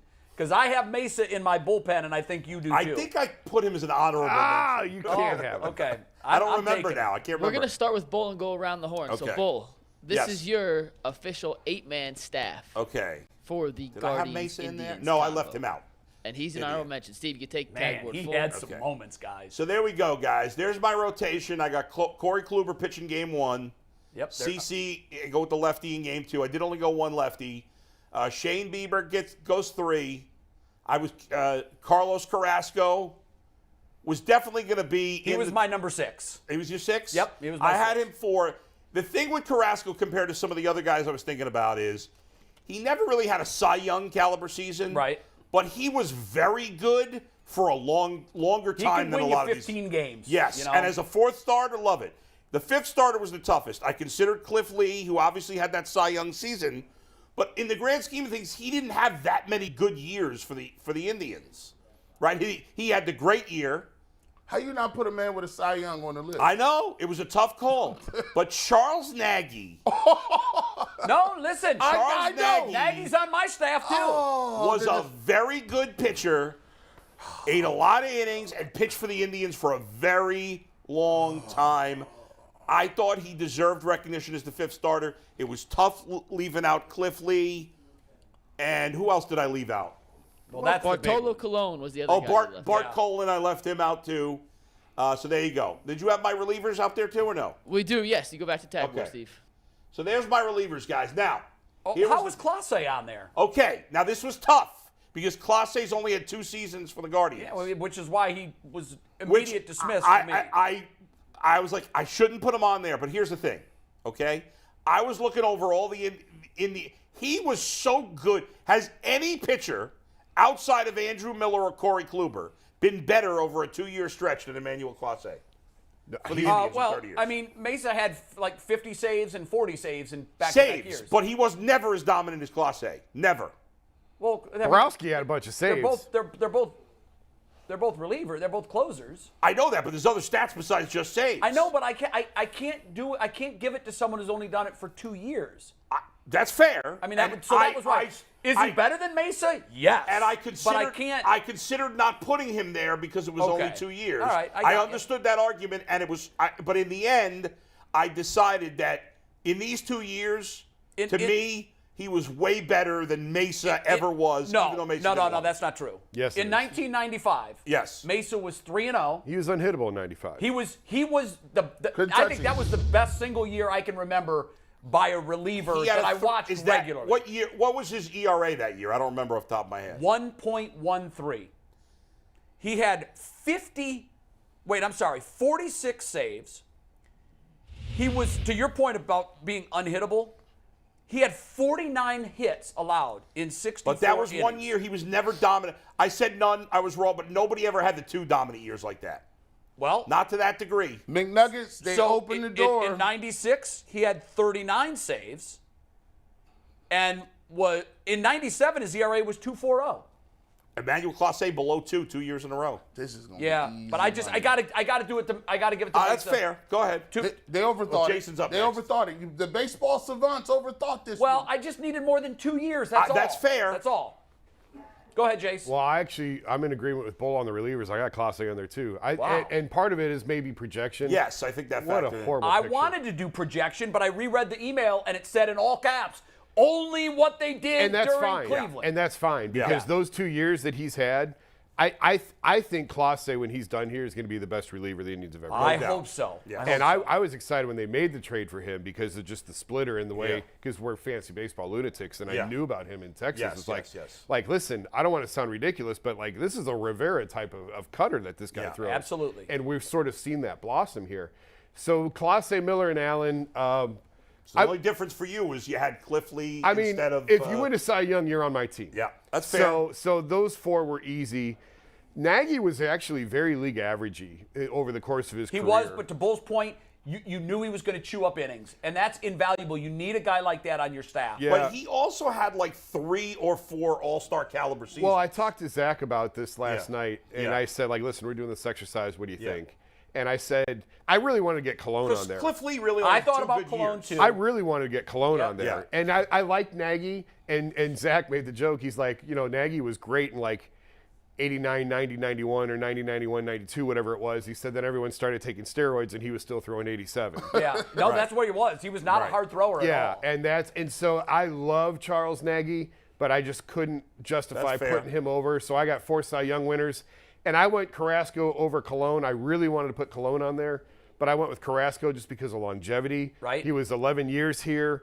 Cologne was only here 6. He had a couple of just fantastic seasons, Carlos did, and I told Mikey, you get extra credit for cancer. Like, that's you're that's right. extra credit. You're Coming back from it too. You're putting Sabathia number 1 over, or did you not have it in an order? I didn't really I didn't put do it that in either. order. I just know listed you them. had. He I had had a it as one an order. starter. Yeah. So here's what I did. We were close. We were very Well, we close. got G. We got G G. actually Oh, yeah, sent no, us I'm in, sorry. so we do I'm have sorry. G now. Actually, be truthful, all y'all dead. Y'all don't even know it. You didn't even know it. You was all dead, laying in the gutter because this is the best. You let this little rookie come up here and give him money. Look at that. Look at the starters. You're dead. 1 through 5. This is the easiest one. Why would you not put Bartolo Colon? You know why? Because they love giving nicknames in this market. Cookie. Look at Cookie Carrasco. Yeah. They love it. He was not on Yeah, my but team, to though. this point, Cody Allen is the best closer the Indians have had. You left him Yeah. out. I believe Cody Allen don't got. I'm going with stuff. Cody's Allen stuff ain't nowhere good. They're better than these guys. Yeah, but yet, I don't know. His stuff wasn't better than Jose Mesa. Yeah, I like Cody. Cody Allen made me too nervous. Walked guys through a lot of balls. But he got the job but done. he got the job done. If you tell me that I could even, so if I got Andrew Miller, I got Jose Mesa, and I got Clase, it's over. Then you're not hitting none of them dudes. There was no hittable guys in my staff. You're gonna go up there and catch you a couple of strikes, and you're out of here. Listen, I like the heartfelt. Charlie Nagy, that was the heyday. What's that? What's the little thing with they had the movie about the Indians? What is it? The movie Major League. That's the Major League nostalgia wearing Yeah. off. Because he was Charlie Sheen. It's the same person. He just played Charlie Nagy. But this is it. That's it. Yeah. Cody Allen had an ERA plus in Cleveland, which is I like that because you can compare errors that way. Right. Yep. 142. Wow. 100 is league average. Cody Allen was way better. He kind of got than he ever got overshadowed credit there for 2 years by Andrew Miller. He did. And Zach made the But point. you know what? Allen was always the closer. Yes. He was. Yes. Which a lot of people, a lot of baseball people were like, why the hell is Allen your closer over Miller? And I'm like, well, you're splitting hairs, number one. It actually was brilliant because he was able to move Miller around. I thought it was brilliant, too. Yeah. I thought it was great. Yeah. By the way, in 2016, I always say, and Corey Kluber, embarrassingly by fans, gets crushed, even though he carried them to the World Series. He did. Carried them. And He's criticizing him remembered for the home runs, though. Criticizing him for Game 7 is unfair. He had been so overworked. They had no choice, but he had been so overworked. And Andrew Miller obviously gets his kudos for 2016. But Cody Allen was great in 2016 too. Those were the three guys. Zach made the point last night. Cody was actually better than Andrew Miller. No one ever in the postseason. Yeah, he was. I agree. Better. I agree. Yeah. So I think we're all splitting hairs here. Yeah, sure. But here's mine. Corey Kluber, who by the way is the opening day starter this year in Boston. He is. Yeah. Like we had talked about, hey, maybe Cleveland should take a look at him and kick the tires. Yeah. I think that's more of an indictment of what they have in Boston than it is an endorsement. Yeah, they're of a mess. Corey Kluber, they're a total What's mess. going on with Chris Sale? Why isn't Sale making that? I don't know if he's hurt. Is he pitching? I believe he's still hurt. Yeah. So I've got He's Kluber. He's I don't almost know ready. that He's not hurt. They don't know if he's going to be ready. Yeah. So right. Kluber is my starter. Bieber. Yeah. Sabathia. Cliff Lee I had to put on there. Cliff Lee's curveball. There was a stretch where every time he took the mound, I said he's going to pitch a no-hitter today. Yeah. But here's the funny thing, though. You criticized the Class A because it's only been 2 years. Cliff Lee only had 2 good years for the Indians. He pitched longer for Cleveland. But he only had 2 good years. He had 2 dominant years. And then he for was Cleveland. not very good in those other But years. he had dominant years. He was, but same thing with Class A. I thought about Carrasco. Yeah. I thought really hard about Bartolo Colon. Yeah. In the end, I just and to your point about the stuff, I thought there was a stretch where Cliff Lee had some of the best starting pitching stuff in baseball. There was a stretch he had like 4 or 5 no-hitters into like the 7th inning. Nobody's hitting him. He was a weird pitcher because he had some years where he was terrible. He was. He had years where his ERA was like 5. Remember he got sent back to the minors? I mean, it was He was just part strange. of the. Was he part of the Bartolo Colon? Wasn't he and Colon and Grady Sizemore and Brandon Phillips with Montreal? Yeah. Okay, and then Charles Nagy. Right. Again, kind of a mediocre pitcher when you look at his overall body of work, but he also had some years where he was really damn good. I always hated for him that in Game 7 of the '95 series, instead of going Nagy, and he was emotionally upset about it even after the game because he did come in and ended up pitching that game, but they went with Jarrett Wright, who was pitching well. Yeah. But Indians fans will question whether or not that was the right move forever and ever. Oh, Jarrett Wright pitched great. I mean, Jarrett Wright did his job. He was Absolutely. going down. Yeah. And then when Nagy came in, Nagy did get dinged. Yeah. Right? He was on the mound when He they was lost on the the mound game. when they lost the game. So, and this was tough. I had to go with Andrew Miller again on just the stuff. That lefty slider and his release point and how long he was. Every left-hander that faced him said, "I would rather walk over hot coals." You know what's It was a beast to And try to hit that. your boy Tito pitched him like You know what's amazing? He had to. He was You know the what's Energizer amazing? Bunny. Not surprising. Neither Chapman nor Miller have been the same since that season. You're Nope, right. they definitely. Neither one. Well, they're both. Well, Chapman's still in the game, but Miller's gone. Miller's gone. How do you? They fall just off that both quick? went. And Because there's a reason that managers have never done that before with relievers. they were pitching crazy You innings. just can't do it. Even though it might be 10 or 12 pitches, if you do that 5 days out of 7 in a week, that's like pitching 12 innings. Well, remember Miller had game- appearances of 28, Oh, 32, 33 it was- pitches. He was bringing him in Game multiple 5. innings. Chapman pitched like 3 innings. Yeah, multiple innings. I mean, And there were times where Miller would handle the 7th and the 8th. Yeah. And then they would bring Allen in for the 9th. right, Allen, I love. Yeah. I love. He made me a nervous Oh, wreck. he scared the hell But I out of me. loved him. And I can never discount how dominant Jose Mesa was. Joe Table. Joe Table. I mean, it really, you hear this all the time. Yeah. The games were 8 innings long. And that was, by the way, when they had a team that could hit the hell out of the ball and could put 8 or 9 runs up on you. So I can't best play- he threw up all over himself when the moment they needed him no, most. I can't listen, put him on my list. I'll never forget that either. Yeah. I think it was it Vizquel that wrote or said you in could a see book the fear in his that eye. when he came in from the bullpen, he thought that he was on something. Oh wow. Well, they thought like you could see. I thought Omar wrote like you could see the fear in his I eyes. thought or someone something like alleged that he looked like he was on something when he came in the Well, game. Jose wants to kill Omar for whatever was in that. We'll have to go back and find it. Yeah, Jose's like, yeah. said, if I ever see Omar you- roached him The pretty bottom, hard. the bottom line is our lists were pretty similar. Yeah. We each, between Carrasco, Cologne. Carrasco, Ripley. Lee, and Nagy, we each had 2 of the 3. Yes, And we then did. Cologne was the best guy. Oh, you had Well, Cologne no, on your wait. list. We all had Kluber, Bieber, and Sabathia, didn't Right. we? Yeah. Right. Oh, Okay. no, I had Cologne. So we Yeah, you so did. Cologne, Lee, and Nagy got represented. I think the best pitcher. Who's the best pitcher that Not didn't get mentioned? represented? Either Bauer, maybe Oral Hershiser, I thought about Hershiser too Yeah. small of a stretch. Dennis small. Martinez, I But thought of, but maybe same Bauer. thing. Martinez, small sample size. Yeah. Martinez was great too, though. Yeah, El 94. Presidente. Yeah. But yeah, maybe Bauer. You know who I thought was going to be good and just flamed completely out? Danny Salazar. Remember him when he came Oh, on? yeah. Remember Danny Yeah. Salazar. And that guy's just out of the league. Well, how about this? Fausto Carmona. Carmona. Roberto Hernandez. You know who we didn't even. That's his real name. You know what? Skip He's asked me once. Skip said, "So if you were going to go by a fake name, why did you go by Devil?" Yeah, right. You know who was. They thought he was 19. He was actually 44. By the way, you know who? When I first moved to Cleveland, you know who was pretty good starter for them and then just flamed out was Justin Masterson. Wow. Yeah. Right? Yeah, He now had a you're couple- going back. he had a couple Big of guy. good years. Big guy. Yeah, yeah. No Jake Westbrook.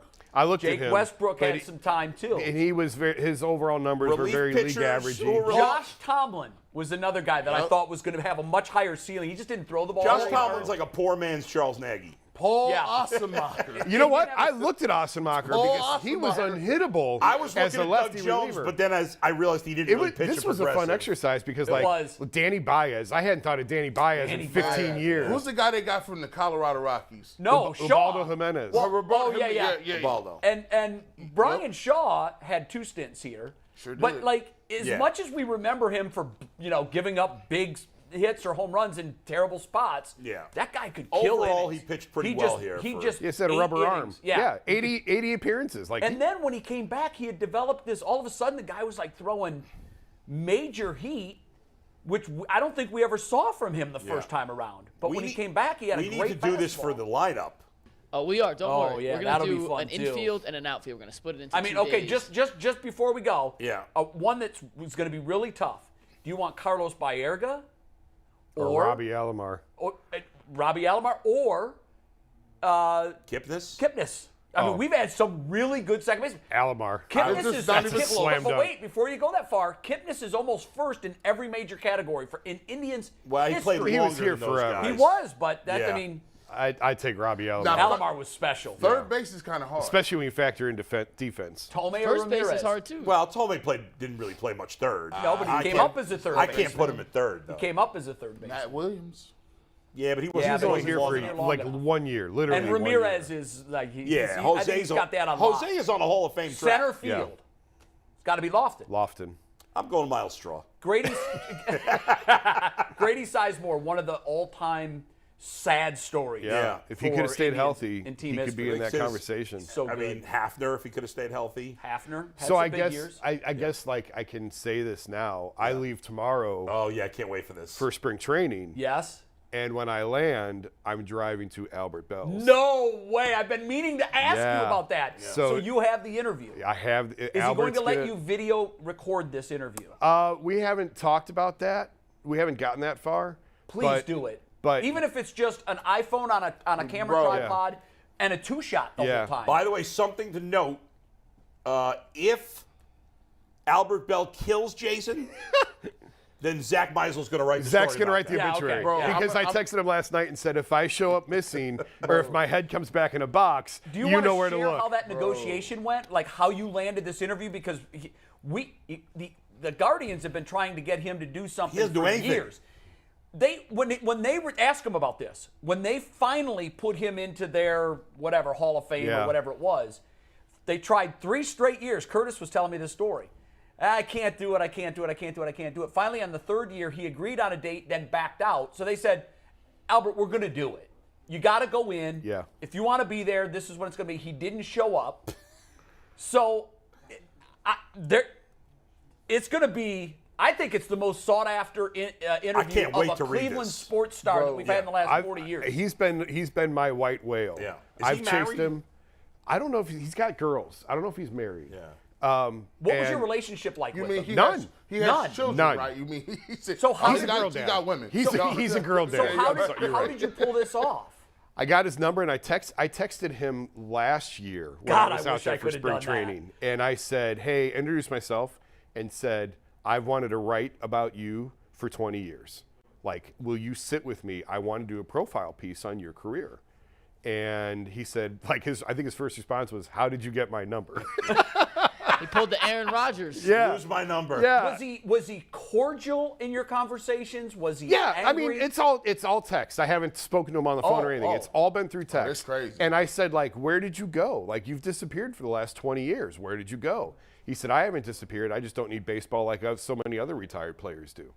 And so, and we just never, like, I texted him a couple times. I was out there last year, and he just didn't seem very interested. Okay, fine, whatever. I tried. In like October, he just blindly texted me on a Sunday morning. He's watching the World Series and in he like misses it. October, November, sometime in the fall, because it was during Brown season. He said, hey, the Athletic looks pretty good. I'll do it. And I was like, what? He did 6 months of research for you. But now it's still taking 6 months. Well, and Yeah, that's right. partly my fault. Oh, okay. Because we were in the middle of Brown season. Sure. Yeah. And I couldn't make a trip back out there in the middle of the season. And I said, we will do this. And I didn't mean Where is he, for it. Scottsdale now? Phoenix area. Yeah. And I didn't mean for it to drag on this long, but it has. And now he texted him and said, I'm going to be out here in this window. Is that work? And he said, yeah. And I texted him yesterday and said, can we do Friday? He said, yeah. What do you want to talk about? And I said, everything. And so Did he respond to that? he didn't respond, which told me yes. Like, Okay. we're good. Yeah. in the black You may get there and he said, no, when you said everything, I was out. in the black community, Albert Belle is untouchable. You don't understand. Albert Belle was like we all like identified. That is us. Like I don't know how I know how because he was surly. But the fact that he didn't get more Hall of Fame consideration. he was like, I'm because gonna be of an his angry black relationship with dude, the and this media. is how we're gonna move with Yeah, it. no, Love that it. that was his Love it. brand, and he put And- both arms around it. I mean, he was. I can't wait to see what you get. Me Please too. videotape it. Me too. So I'm we can fascinated use about clips here on the Ultimate Cleveland Sports Show. You got the yellow up, right? I got the yellow up. I got to talk so we get Campy in here off camera. The 12 o'clock lunch hour is sponsored by Colleague Racing here on the Ultimate Cleveland Sports Show. Colleague Racing is the official NASCAR sponsor of Northeast Ohio. I want to tell everybody that if you guys are not already a member of the Ultimate Cleveland Sports Show on YouTube, you're missing out. For $1.99 a month, you get loyalty badges, custom emojis, and member-only community posts. For $4.99 a month, that's less than $5 a month, less than $60 for the entire year. You get all the starter tier perks, overtime videos, member shout-outs, discount codes for merch. You get the text with Jason during select Cavs games, and much, much more. The overtime content is special. It's funny. It's kind of off the rails some days. Some of the best stuff we've ever done. Some of the most fun we've ever had comes in that overtime content. And with that, let's welcome on Campy Russell. What's up, Campy? Thanks for coming in, man. Hey, thank you guys for having me. Welcome aboard. Great to have you on the Ultimate Cleveland Sports Show. I've watched the show on a couple of different occasions, We're and sorry. I see there's a lot of things that goes on here. It's crazy. Yes, a lot of different things. Well, Joe Charbonneau tore up the place, so He you did. got that's the bar. He broke the set when he was here. He broke things on our set. I don't even want to get there. You're a smart man, Campy. I'm not that kind of guy. You're a smart man. We had Kaylee on 2 days ago. Okay. But I think she was scared to come in studio. So Yeah, she did remote. She's like, I'm not getting near you guys. She I'll wanted just to be come on- in. She No, really I'm did. kidding. she really? wasn't scared, but Yeah. And then she saw Bull was going to ask her about the Astros, and Yeah. she's like, Yeah. I'm out. Oh, yeah, which yeah, he did. yeah. That's- He yes. couldn't help himself. Let's ask you about the Cavs. Last night was another one of those games where you just felt like, even though they had a nice lead, you knew that the Sixers had a run in them. They pulled it out.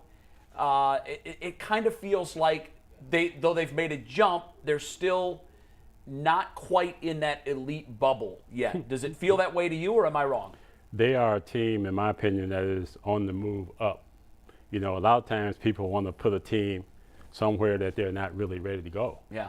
But I feel that this team, based on its personnel and their chemistry, how they form together, and how they get it done on the defensive side of the ball, and how they just play together.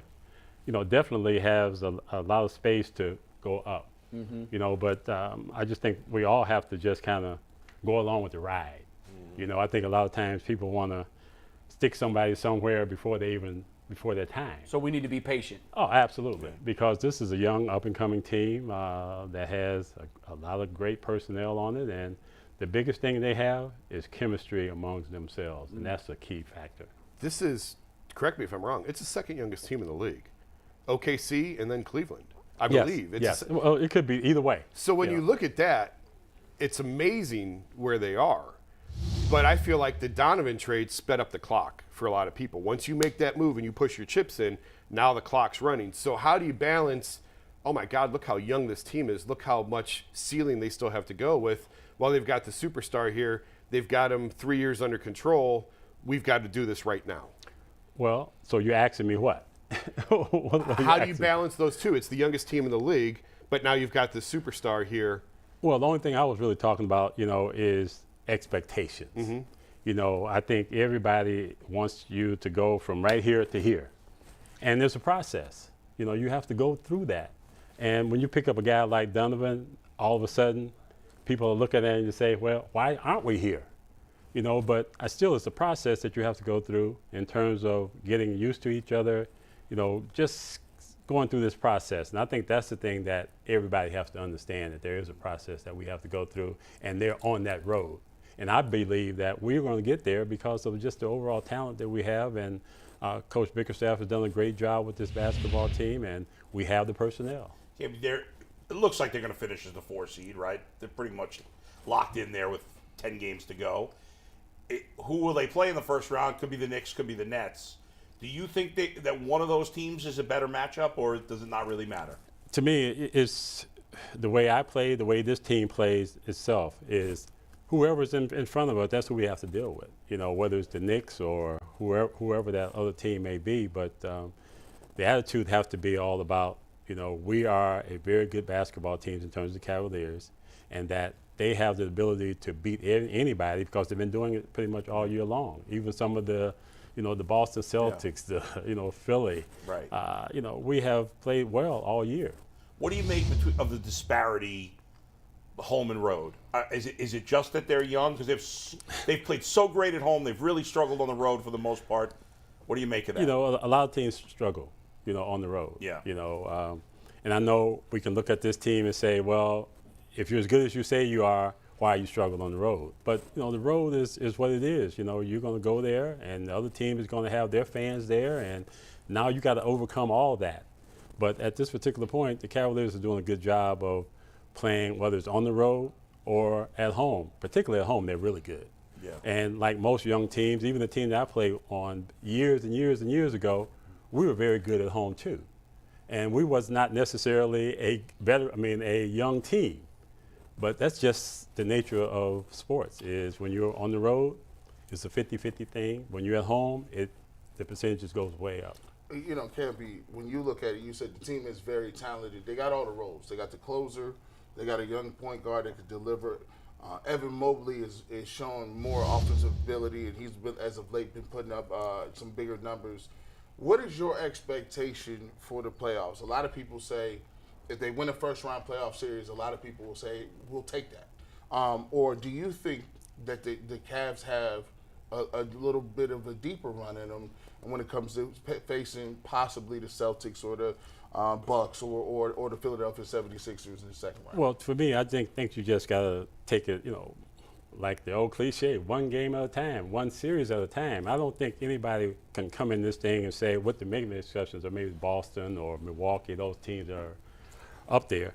But for this Cavalier basketball team, the expectation is to make the playoffs and make this longer run as you possibly can make. I think that's the only way that you can look at it, because, we all can sit back and say where they should be based upon each of our opinions. But for the most part, you just have to let it play out. And that's the kind of person that I am when I look at it, is just let it play out. And let's see what happens, as opposed to let's try to prognosticate what's going to happen. And a follow-up to that, do you think that's because of the Cavs have been built one way that's been successful in the past with LeBron, right? When you get LeBron, you play for championships. That's just what it is. Do you think because we've seen that type of Cavalier team as contenders of the playoffs that we kind of don't know how to go about watching this team, because this team was built a completely different way. Younger guys, mixing, passing the ball, everybody getting touches. You think that we kind of forcing the LeBron expectations a little bit on this team? Well, none of us here, all of us here know that there's not but one LeBron James. So we really have to just sit here and just allow our ownership, our general manager, our coaches, and our players to come together and make this happen. There's always expectations that we as fans put on teams, because of our own expectations and our own excitement about that particular team. So for me, this team is right where it's supposed to be at this particular point. Yes, I believe that we're definitely going to get better. And when you have the personnel that we have in terms of J.A., Mobley, Donovan, the guards, the bench is really becoming to be more impactful now here all of a sudden, which is a good thing, it's a positive thing. So for me, I'm just looking at the game from the standpoint of let's just go down the road. Let's see what happens. Let's not get too far down the road thinking about a championship. Let's just look at where this team is now and where they have the ability to go. Campy, you talked about the chemistry being great. Kaylee said the same thing when she was on with us. She said, because she's covered some other teams recently, other places, she said the best chemistry she'd ever seen on a team. Yeah. We know Donovan Mitchell is the best player. Is he also the leader, or who is most responsible for that great chemistry? Is there one guy who's an emotional leader on the team? Well, chemistry comes from, everybody. Sure. There's not a There's not person one guy that brings it all together. that walks out there and say, okay, well, here's the ingredients. The final ingredients just walked in here. Yeah. Okay. No, it's everybody, and for all the good teams that we have had in Cavalier history, you look back at them, with the exception of LeBron James, which was the epitome of basketball at this particular point. Yeah. But you look at the Doherty, Price, and those guys. You look at the team that I played on in the early 70s. You look at, just look at it from that perspective. All those teams had the same thing in common. They did this. They came together. Mm-hmm. Right. And they played together. They fought together, and nobody was beyond reproach. That's good. Sometimes you're on teams or the guy who's supposed to be the best player is beyond reproach. And when you have that type of element, in my opinion, it creates this uneasiness there. But for this team and the teams I played on, as well as Brad Daugherty and those guys, nobody was beyond reproach. And when you have that kind of chemistry and that kind of togetherness, the sky's the limit. This team does remind a lot of people of the 80s teams that you're just talking about. These guys are not out on Instagram. They're not fashion. You know what I mean? Right. They're not caught up in a lot of the social media that a lot of today's players are. They play video games and they keep to themselves, and they're just kind of quiet, low-key guys. Does it feel like that 80s, the Doherty, Price, Nance era? Because those were just quiet, regular guys who just fit really well together. Does this team feel like that team to you? Well, I'm going to always put our team in there too, because I'm too young to remember that. And I'm not. Hey, and that's okay. That's okay. But you missed something. If you didn't see our team, if you didn't know our team, you missed something. Mm-hmm. So when I look back at the Brad Daugherty's team, talented team, beyond reproach. They're just a very talented basketball team. And they had a great coach who really understood how to push those buttons and keep them connected. Mm-hmm. And plus they had the right kind of guys, similar to what we have right now, who are connected together and they have a good feeling for each other. When you have that dynamic on a basketball team, you got something really special. Now you have to just continue to build on it. But what that also does is create this great expectation, from fans and from sports media and whatever, that it should happen right now. Yeah. But it all takes time and it all comes together on its own. Campy, when you played, obviously, and for me growing up, to me, 80s basketball when I was a kid was the best, and I loved, all those great centers that played low post basketball. Now most of the centers are shooting threes, and that doesn't really exist anymore. Do you think we'll ever see that come back? I mean, or is that gone forever? Who knows, number one, but Yeah. I think in some respects it's been a good thing, in terms of being able to spread the floor, as opposed to being packed in this confined area and then have to really battle, physically battle. Yeah, right. With the game kind of spread out, is more up and down the floor. It kind of opens the game up and it becomes more entertainment and even more competitive in some regards. So yes, we all grew up with this center position that was a force.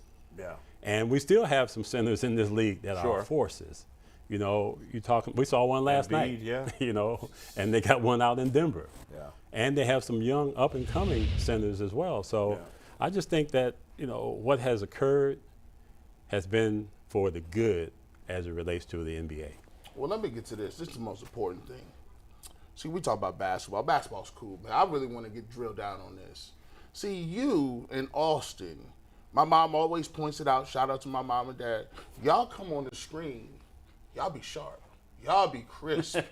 The suit game is high level. Now, when you was doing, is that just the OGs that get clean like that? And who was the cleanest dude from your era that was really putting it down? Like you knew it was a problem when they came in. To be honest with you, I never really paid that much attention to what somebody else may be wearing and how they dress or anything like that, because that's not even Walt Frazier. Well, again, we all have our own, styles. Yeah. And it's hard not to pay attention to what he's doing. Well, you see it and you just see it and keep going, because it's either your thing or it's not.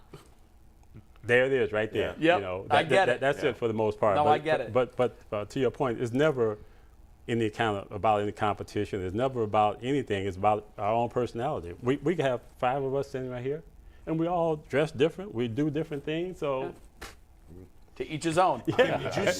Did you see the Bill Russell documentary that was just out on HBO or whatever it was? Did you happen to see it? I'm not sure. What was it about? Netflix. Was it Netflix? I don't know. So. I don't know. I just found it fascinating. I was curious your take. Have you seen it? But obviously you did. Well, it was on Netflix. It was a 2-part documentary. I don't know. There was a lot of things. You sometimes as a fan you feel like players, but then you see a documentary about a guy. You just learn so many things that you may have been so clueless about. And just I think that's consistent. Yeah. I think I know you, but do I really know you? Probably not. I think I know this man here, but do I really know him? And the answer is no. Yeah. So until you have sit in that same area with this person and have gotten to be around them and know them and kind of get a better feel, that's the only time you really know them. Do you feel like you know the current players? I feel like I know the temperament of this team. I feel like I know chemistry when I see it. I know togetherness when I see it.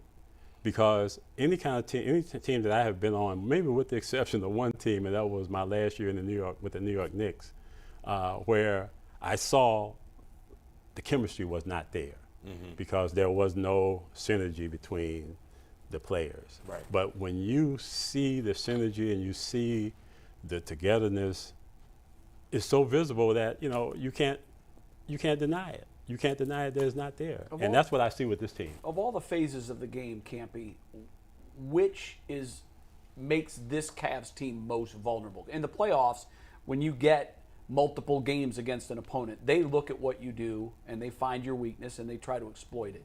What would this team's Achilles heel be? It's kind of hard to say.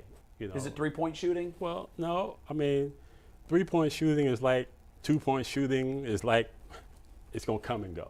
Yeah. It's going to come and go. I think it's going to come down to which team is going to be more consistent in terms of defensively and who can make the right adjustments, as well as it's going to come down to who's the toughest. Because at some point in time during any game, football, basketball, baseball, whatever you want to call it, it's going to come down to a moment of toughness. You mean mental toughness just or both? toughness overall. Yeah. You know, as an entire team, as individuals, it's all going to come down at some point. Right. You know, and I believe this team is in position to really compete and play against any team that will be in the playoffs. Wow. You know, I just believe that because I see it. And if they're healthy, you got J.A. and Mobley out there at the same time. And how's he doing? Is he okay? I'm assuming he is. Yeah. You know, when you got that kind of chemistry and you got the backcourt and our bench now is playing better basketball, you know, you see in this window right now that we're looking at, the bench is playing good basketball. LeVert has stepped up his game. Yeah. He's playing outstanding. So, you know, it's just going to come down to which team can, you know, to your point, which team can make the best adjustments. Yeah. You've played against a lot of great players. You've seen it. You watched the game a lot. When people were raving about Mobley and what he brings to the table in his development, what's the most, what's the best part about his game that you were kind of like, wow, this kid is really good, really young? Well, for me, it's that Mobley, from what I've seen of him, is a winner. You know, he can give you whatever you want at any given time. You know, but as sports people, we want you to, you know, give it to me right now. But for me, Mobley is a winner. He is a guy that can impact the game all over the floor. You know, he's 7 foot. He can put the ball on the floor. He can drive. He can make plays. He sees the entire floor. I mean, he's just an incredible player. They use DG used the word unicorn.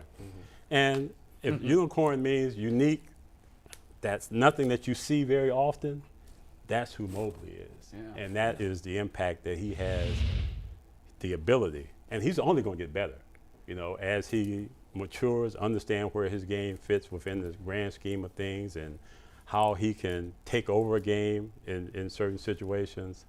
The sky's the limit as far as I'm concerned with his talent level. In 2014, I died a bloody death on Miller Hill. And I said Mike Miller was going to win the Cavs a playoff game. And it became this running joke where Mike was even leaving the facility one day in his truck and he goes, "Don't give up on me." I'm like, "You better come through for me. I got my ass on the line for you." And it never happened. Mike was done. He never really helped the Cavs. I think I'm going to go back on the hill. I think Danny Green is going to play an important role for this team in the postseason. Am I nuts? He's not even on the floor right now. He's not even playing. I still think with his experience and his shooting, I think Danny Green can play an important role for this team in the postseason series. Well, if you're asking me whether that's going to happen or not, We haven't seen anything. I don't know. I thought you was going to give us some words of encouragement. Danny Green. No, I don't. He's going to come through for us. Don't worry about that. No, you know, again, you know, we all sit back and think what we think, okay? But from a reality standpoint, or we don't control any of that. You know, I don't control it, certainly. But I know that this is a team that we have, and I'm walking away from this Green thing because I have no idea. But I believe that this is the kind of team that we have that can, the expectations are there, and I believe they have the ability to continue to climb and get better. And I think that's the only thing that we can really ask for at this point. You know, somebody may say, well, they need to, you know, they should be in the finals. Yeah, okay, but let's get there. Then we can talk about it. Let's win a series first. All right, I mean, in the NBA, you take steps. It doesn't go. You don't. And that's go what I've been talking about ever since I've been here. It's yeah, steps. no, it's not like boom. And history shows that nobody goes, you know, from out of the playoffs to winning a championship. Right. Here's the important question: if you and AC played one-on-one right now, who's winning that game? I wouldn't play. Would he play? No. Well, he may want to play, but I say it, you know, because, you know, Austin would definitely want to play. You don't get on. Do you even get on the court just like to take some shots, or no? No. Totally done. No, because nothing good can happen to you playing basketball after 50 years. Fair. Nothing. That is so true. Yeah. Nothing. And you can ask some people that was 40, 35, Yeah. Right. you know, who have this grandeur of I can still do it. I'm not going to fake myself out like that because I know this thing right here can get this thing right here in trouble. Do you have any fun Brad Sellers stories? We love working with him here. Yeah. I know Brad's a really good friend of mine, so I'm not going to throw him under the bus. If he was a really good they friend, live by the code. you wouldn't hesitate to throw him under the bus. No. See, we deal with things differently. Okay. We deal with things differently. They got a code of conduct. Yeah, exactly. I remember when Byron was here, he used to joke all the time about, man, we used to wash our practice jerseys in the hotel. Yeah. Like in the sink of the hotel. Yeah. What's the biggest change you've seen to today's game from when you played? For me, everything. Yeah. Really, it is. I mean, just to give you a quick story, how they travel now. Mm-hmm. When I went to the New York Knicks, we were I'm going to say the guinea pigs for traveling that way, because we had a private a plane that was private, that was just the players, and which then was only the 12 players, the 3 coaches, and a trainer, and maybe some newspaper people. And we traveled just the way they did. They would go in, we would go in, play the game, get back on the plane and fly to the next city, get in there at 1 or 2 o'clock in the morning, go to your hotel, do that same thing. So I had an opportunity to see it early on, but didn't really know what it was about. Didn't even like it, to be honest with you, but it turned out to be the best thing that happened as far as NBA is concerned in terms of where they travel. But a lot of things have changed, and for me, for the better. When you look at the popularity of this game now, it's a worldwide game. You look at, the different ethnics that are part of this game now. And back in our days, it was just it was either you was either black or you was white on the team. Right. That was it. And in some cases, it was not a good picture at that time in the 70s and 80s, but now, because of the inclusion that we have created, the NBA has created, that is why it's probably one of the most popular games in the entire world. Yeah. Because of that, of bringing everybody together. Are you surprised at all? I guess nothing he does surprises anybody, but like LeBron, for a basketball player, he's old. And he's still one of the 10 best players in the league. Like, could he still play at this level at 40, at 42? I mean, would you bet against him on anything? Well, LeBron is, I'm going to say he's special too. He's that unicorn as well. He gets it. He has done the things that was necessary to keep his body healthy, to work out, to get the rest, to do all the things necessary to put him where he is. Right. So we all got to look at him and just say, hey, he got it. He understood it. He knew what his roadmap was, what he needed to do to get where he is. And all of us have roadmaps, but a lot of times we get detoured because of certain things, whether it's an injury, whether it was something personal in your life or what have you. But here is the LeBron James who have just understood where he wanted to go. And he did exactly what he needed to do to make it happen without a lot of detours or distractions. With all the pressure in the world. Exactly. So is he going to come back again, Campy? One more run? I have no idea. I'll never sit here and try to tell you about what somebody else is going to do. Campy, who was the one player that you most dreaded playing against?